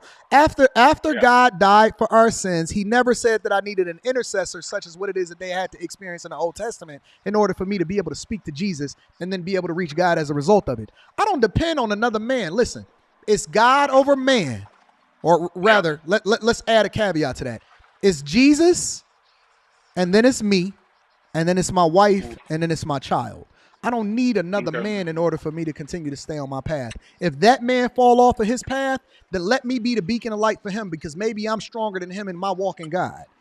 I'm never going to be knocked off of my path based off of what another human being is doing because I don't even know if he's an op. I don't even know if the devil planted him as an op in order to knock me off of my path in the first place. So you let an op. You literally let an op influence you based off of how you felt about what was going on in the church, knock you off your path, and then all of a sudden you became what again? What do you identify as? Well, first of all, you didn't let me finish, but by that logic you speaking of, you're trusting another man because, like I said, God didn't write the Bible, man wrote it. No, hold on. Let's not skip steps. How did you? Let's continue your story. So you didn't like the white cards. You didn't like them asking you for $1,000. All right, go. So come on, let's finish the story. I'm giving it to you. That was one example of a thing that happened. Upon reading the Bible, as you call the Word of God. No. Hold on. Because you have been reading the Bible the whole time. You have been reading the Bible the entire time that you was going to that church until you went into that little $1,000 envelope. What happened after the $1,000 envelope? See, it's like you're trying to paint a picture that this thing happened and that thing happened and this is what knocked me off. I don't want you to conflate. I want you to continue the story. I want you to continue the story. What happened after you didn't like the $1,000 envelope that made you upset? Okay, anyway. So it was things of the Bible itself. It was things of the Bible itself that I didn't agree with. And I felt it didn't make sense. Listen, let me just ask you this question. What do you identify as now? What are you? I am. You are what? You ain't the great I am. So what are you? I consider myself the creator. Creator of what? What have you created? The creator of all things. You don't even have the ability to be able to talk to me unless I bring you up here. You are no God. You have no power. Okay, but I understand What kind of perspective listen, because of how you think. like the Hulk said, puny God. What kind of God are you? You don't even have the power of life and death. You can't even determine whether or not you talk to me right now. What kind of God are you? Well, that's according to you because you don't understand the creator and who the creator is. You said you're the creator, right? Yeah, exactly. But I'm saying I'm the creator as well as you're the creator. Everything and everyone is the creator. I know that we are in a time where people can identify as whatever it is that they want to identify as. So but if you decide that you want to change your pronouns from Scherzer or he, him, Anton, or she, this sure to I, if you want to be I am, then by all means, you can identify with whatever. But listen though. Hold on. You can identify with whatever pronouns. Like I'm just making up something. You can identify with whatever pronouns that you want to identify as. So I'm with it. All right. So listen. I'm gonna let you. No. Listen. I'm gonna let you get the last word. Final thoughts. I'm gonna let you get your final thoughts, and then I'm gonna let you say whatever you want to say, and then we're gonna go from there. We ain't got to go that far in time. Once again, man, I appreciate you letting me come on the platform. You know, you be trying to clown real spirituality, and it's okay. I get it. You know what I mean? What do you mean? How do I want to clown real spirituality? Well, because I've heard. Well, you just did it to me, and then I've heard you say things like, "Yeah, I'll wear black soap. I ain't all earthy." People walking around with chakras and things like that, and it be funny, you know what I'm saying? But I'm saying we trying to clown people's spirituality, man, because it's like, you know, these things that real spiritual people experience are real things. It's almost like, I don't know if you agree that we're spiritual beings having a physical experience. And the fact that I said I am the creator is because do you walk around with let me ask you a question. Do you walk around with linen pants, and do you try to make sure that your chakras is correct? I wear all type of things, and I actually you don't walk around with chakras. Chakras are within you. Oh, your chakras. Okay, my bad. So your chakras was off then, right? No, everyone. Well, actually, your chakras are off because your root chakra is off. That's the reason you're not. Yeah, your root chakra is off. That's the reason you're not grounded to understand there's no such thing as separation. So when you look at the creator as being separate from yourself, this is why you think the way you think. But it's fine though. You know what I'm saying? I don't take no offense to any of that. I'm okay with it. We just having a good time. Man, listen. I know, man. But I'm thankful you're a jokester, man. For you to come up here and have this conversation. We just joking, bro. You good. Well, it's all. I respect you as I respect you as a person and as a human being. I miss the great I am. The great I am. well, thank you. You are also, man. We're all connected. No such thing as separation. It's just one being, one consciousnness, one awareness. It's all good. I'm gonna go ahead and get up off here, man. You funny. Wait. Oh. Tell me what my sun sign is. I see what you're doing. I can't tell you that, man. But like I said, we all have chakras, man. Oh wait, I thought you was the great I am. I thought you was the creator and the destroyer. You can't tell me you can't tell me what my sun sign is. Well, here's the difference. See, you think that I'm saying the creator from the Bible perspective that you believe. So you would say that God is all knowing, correct? I'm letting you get the last. I want to let you get the last word. I'm gonna be quiet. Go ahead. Well, that's a question. You would say that God is all knowing, correct? Wouldn't you say that? You want me to substantiate your argument, or you want to make your point? No, I want to make the point by you answering the question by saying you would say that God is all knowing. I know what I know. Go ahead. Just say what you got to say. Give me the game. Okay. Well, I'm saying you asking me what's your sun sign because I'm saying that I'm the creator. Basically saying that I should know what your sun sign is because I'm the creator, because you believe that the creator is all knowing from a biblical perspective. And the way that the creator is all knowing from your perspective, you would think that God sits up on the sky somewhere and he's calling shots and he's orchestrating everything and he knows everything about everything. But what I would say to that is, if that's the case, the fall of man would have never happened. The reason I say I'm the creator and how this makes sense that God can be all knowing is because everything and everybody is God and everybody knows something. So this is how the creator is all knowing from my perspective as a personality That's the great I am, of the right? great of the exactly of the great I am. I got you. Listen, I put my God against you, your God, or you as God any day of the week. Okay, that's fine, man. I mean, I'm pretty And sure. I You know, tell you this. I tell you this. It's just like I tell everybody else, and I say it to y'all face, and I say it separately. No man can stand before me with my God behind me. There is no man that can stop me. There is nothing that anybody can do to prevent me from getting what it is that I'm supposed to do and to accomplish my purpose. And anybody that stands in the way is just a puny God to me. It's just a fact. And I agree with you, Anton. And let me be very, very clear. I am the real definition of what being a Christ follower is. I am the real definition of what a Christian is. If you've never seen one before, and I'm going to say this for the person that was butthurt on the last call-in show on last Friday, tell your pastor, tell your preacher, tell your bishop, tell that woman that is on the pulpit that is preaching y'all out of purpose that Anton from Anton Daniels said, I will challenge any last one of you from any religion, from any state, from any pulpit, from any major church, whatever it is that y'all want to do, my life is a reflection of what it is that I stand for. And so any one of y'all pastors and y'all preachers that ordained themselves, that woke up yesterday and they found a finesse through the word of God, we not the same. I'm a different type of Christian.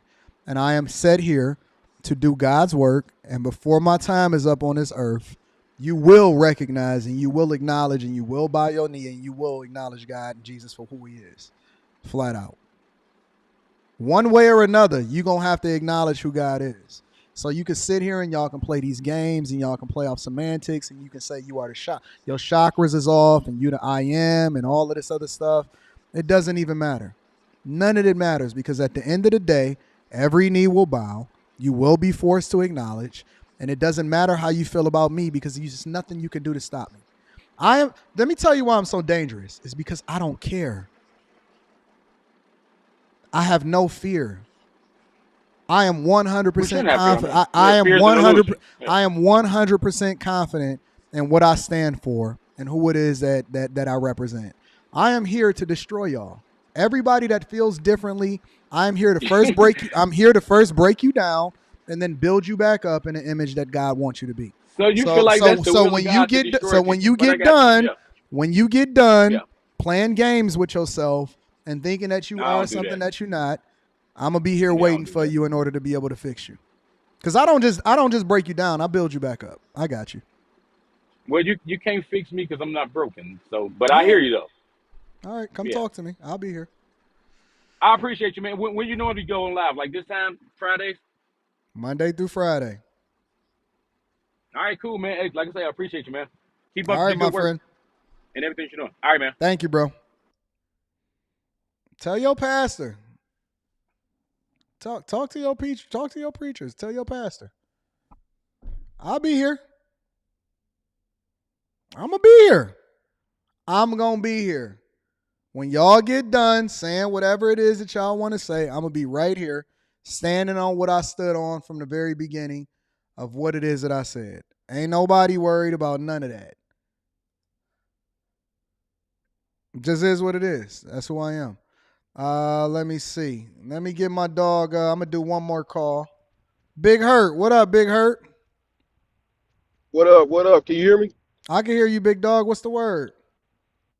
Man, fuck out what that guy talking about. I don't know what he's talking about. He had me over You here talking about just, I am? Man. Yeah, I am guy. I am a fool. That's what he is. Oh my goodness, man. Hey, I hey, I appreciate you bringing me on here. Hey, I know I'm not gonna change your mind, because All right. you always got your with the what was it, the step baby daddy thing that you got going on. I know you I want know me I'm not gonna to change you your want me mind. to embrace the whole step baby daddy concept. Go ahead. No, I mean, you can, I guess is what you call it. You call it that's your word for it. But I think there are people out here that are doing the you know thing that like being married, successful, and raising a family, in a way that they should be raised. And Why are I you think you don't give them advocating a to lot be of a them Why are credit. you advocating to be a step baby daddy? Just tell me that. Well, I don't advocate it as being a step baby daddy.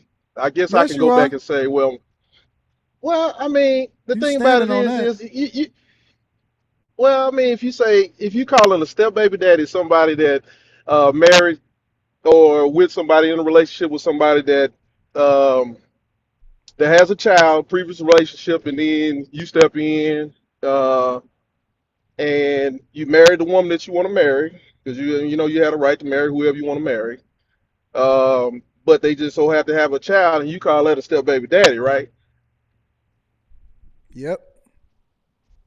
Okay, so that's the situation I'm in. I'm married to the woman that I chose to be with. We've been married successfully for 19 years, going on 20. We've been together, and I think that that's not for everybody. Like I don't think that Would you do it everybody again? that's Would you do it again? go ahead. Would I do it again? Yes, if it so happen if it's the woman that I want to be with, No, no, no, no, yeah. no, I no, mean, no, no, no, no, if no, no, no, no, no, no, no, no, no. I'm not asking If questions. you go back and you All right, are 20-year-old Big Hurt, would you right. do it again?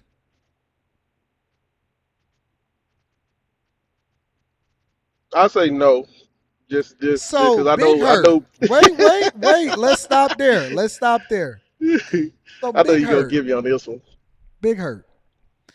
Why would I, or you for that matter, Uh huh. advocate for somebody else to do You don't something know. that you wouldn't do again?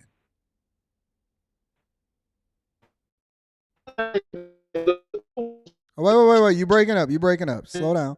You might be going Then through I some. say Hold on. Wait. You say breaking up. yeah. You breaking up. You breaking up. Okay. Did you hear my last question? Can you hear me? You breaking up, bro. What I'm saying is, can I change a bit? Real bad? You hear I me? can't Can hear you hear you. me? You breaking up. You going through a bad area, bro. What about now? You hear me? Okay. Breaking up. Got you. Okay. Breaking up. What about now? What about Oh, you sound like now? you Okay. underwater. Want me to call back? I call back. Let's see. How are y'all gonna hold me accountable for not advocating for y'all to continue to be step baby daddies if y'all wouldn't even be step baby daddies again?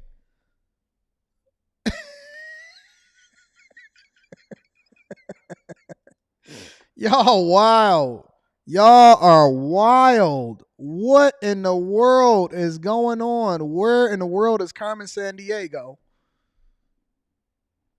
Where in the world is Carmen Sandiego? Why are y'all advocating for people to be step baby daddies and you would not be a step baby daddy? That is crazy. That is insane. Well, the link to the Patreon is in the description. Let me read these super chats and then I'm gonna get y'all up out of here. I gotta catch a flight, man. All right. Carl Oakley is in the building. Carl Oakley says, is it bad timing, but I disagree with you on him knowing Jay Morrison before. Do the research, Anton. Richard Fain is an old head, former football player who mainly deals with people from his days in the NFL, like Deion Sanders. No, I am familiar with who Richard Fain is. I just think that it's horrible bad timing for him to do this, and he doesn't seem situationally aware. Jay Denor 89 says this Fain dude has absolutely zero self or situational awareness. I agree. He's in used car salesman mode, now trying to pitch and separate himself from the Tulsa Fund Dude don't know how perception works. I 100% agree. Thank you for the 10 ball. Long Border is in the building, says, over here in Fort Wayne, where GM makes a Silverado, there are 4 huge lots throughout the city and county of brand new trucks, literally as far as the eye can see. Dealers ain't suffering in order to find the Silverado that you want. They got a whole bevy of them. Noah is in the building, says, there's a such thing as compassionate capitalism. Agreed. Y'all, we all on the same page today. My dog Ash, shout out to Ash in the building. Ash says, caller, please do not confuse crony capitalism with true capitalism. We have immoral people throughout any system. Ash also came through with another 20 ball. Says, caller is identifying the systems of the problem, but he is not recognizing or identifying the root of the problems. Caller is conflating civil law versus political agendas versus morality. He needs to call Alex Jones or Jesus. Call on the name Jesus. Kirk Franklin was here last night. Shout out to my dog, Ash. Zach is in the building, says Venezuela is economically poor because of socialism. They don't want to talk about that. Time Out is in the building, says Hecka sounds like he's from Cali. JT Coin Rings. I ain't seen JT Coin Rings in a minute. Shout out to JT Coin Rings. Let me give a round of applause. Says hello, Anton, in the chat. Shout out to JT Coin Rings. Ash hit us with the 10 ball and says facts. Don't California my Texas. Texas residents are very aware of what's going on. A black major of Dallas recently switched parties from Democrat to Republican. Shout out to Ash. Mr. Maximus is in the building. Maximus says, coming to the front to confess that I smashed a single mom yesterday and woke up early to steal her son's Xbox. He had the new Starfield. Keyword had. Shout out to Mr. Maximus. Let me give you a round of applause. He ain't need that Xbox anyway. He need to be studying. That's for people that's actually having sex out here and doing the working their 40 hours. You know what I'm saying? Donnie in the building says it's about 90 million all total. Shout out to Donnie. EJ Uno is in the building, says fairly new user. I enjoy the content and format. You ever cover Florida Sheriff Bob Johnson, who was urging people to shoot and kill home invaders? No, I am not familiar with Bob Johnson doing that. You're going to have to send that to me. Ash came through with another fireball, says so-called Christians are weak. They are nothing like Paul or Moses, who were bored with their speeches. Most Christians today are lukewarm, and that's why God said he spit you out of his mouth. He spit you out of his mouth if you are lukewarm. Aaron Woe was in the building, says, please, Tom, let me cook on this man. Aaron, I got to go and catch a plane, my friend. Ash says most black so-called Christians are really practicing black liberation theology. Shout out to my dog, Ash. Aaron Woe says, Bible verse is ready for me to let him cook. You're going to have to call him next week then, Aaron, because I got to catch a flight. Ash, let me give Ash a round of applause from now on. Most Christians are still struggling with the topic of the Sabbath. Not Sunday is Saturday. That is correct. Check every language in the world. Saturday is a true day of the Sabbath. Try explaining that to so-called Christians. Yeah, they don't even know the fundamentals. I agree with you, Ash. What's that? Lifeline Music? Lifeline Music in the building. Shout out to Lifeline Music. Let me give him the Spaniard. Says Anton, salute. The Saint versus Princella debate wasn't even close to the point where she left this show. She caught herself pulling up and got destroyed. It would be cool if you, Saint, and AM link up. I know the Saint. I know AM. They all cool people. Man, listen, man. We not dealing with the minor leagues right now. We in the major leagues. Counselor, Mr. G. Shout out to the counselor, Mr. G, in the building. I don't have a lot of time today, but just had a quick disagreement about inflation. If you will let me on one. I'm sorry, counselor. I tried to get as many people as I could up. I've done over a 3-hour and 30-minute show. Class E Beats is in the building, says LGBT I am.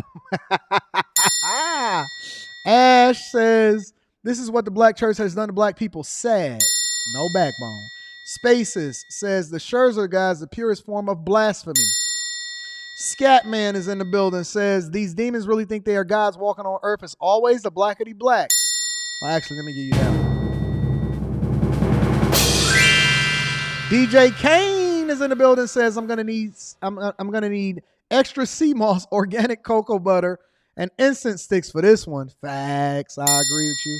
Ash is in the building, dropping the ball on me. Let me give him a round of applause. Amen. Pope decided the God was the true Sabbath. The day 7th will be changed to the day of the pagan sun god. Facts. Shout out to my dog Ash. Jay Ben, my guy, says, I am your Gotti voice.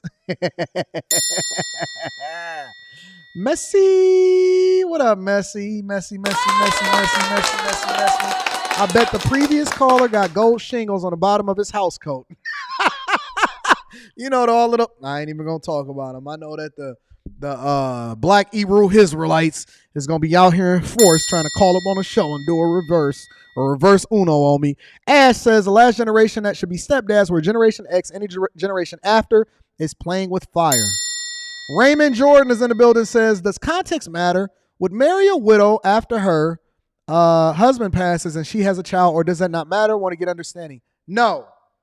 Don't matter. Don't marry. Listen, don't do it. Just don't do it. If she shows up with a munchkin and he's eating fruit snacks, just keep on walking by. Stop trying to justify going and getting yourself with a woman that you shouldn't be with in the first place. Enforcer 2K9 says, why do black folks always advocate for things that's not in our best interest? Just the dumbest arguments you will ever hear. Thank you guys for making this show exciting, awesome, and for me being able to conversate with y'all on a regular basis. And we do this every Friday as far as allowing for you guys to be able to come up, cam up, or be off camera and express your disagreements or your thoughts with me and going from there. We got Fight Club tonight.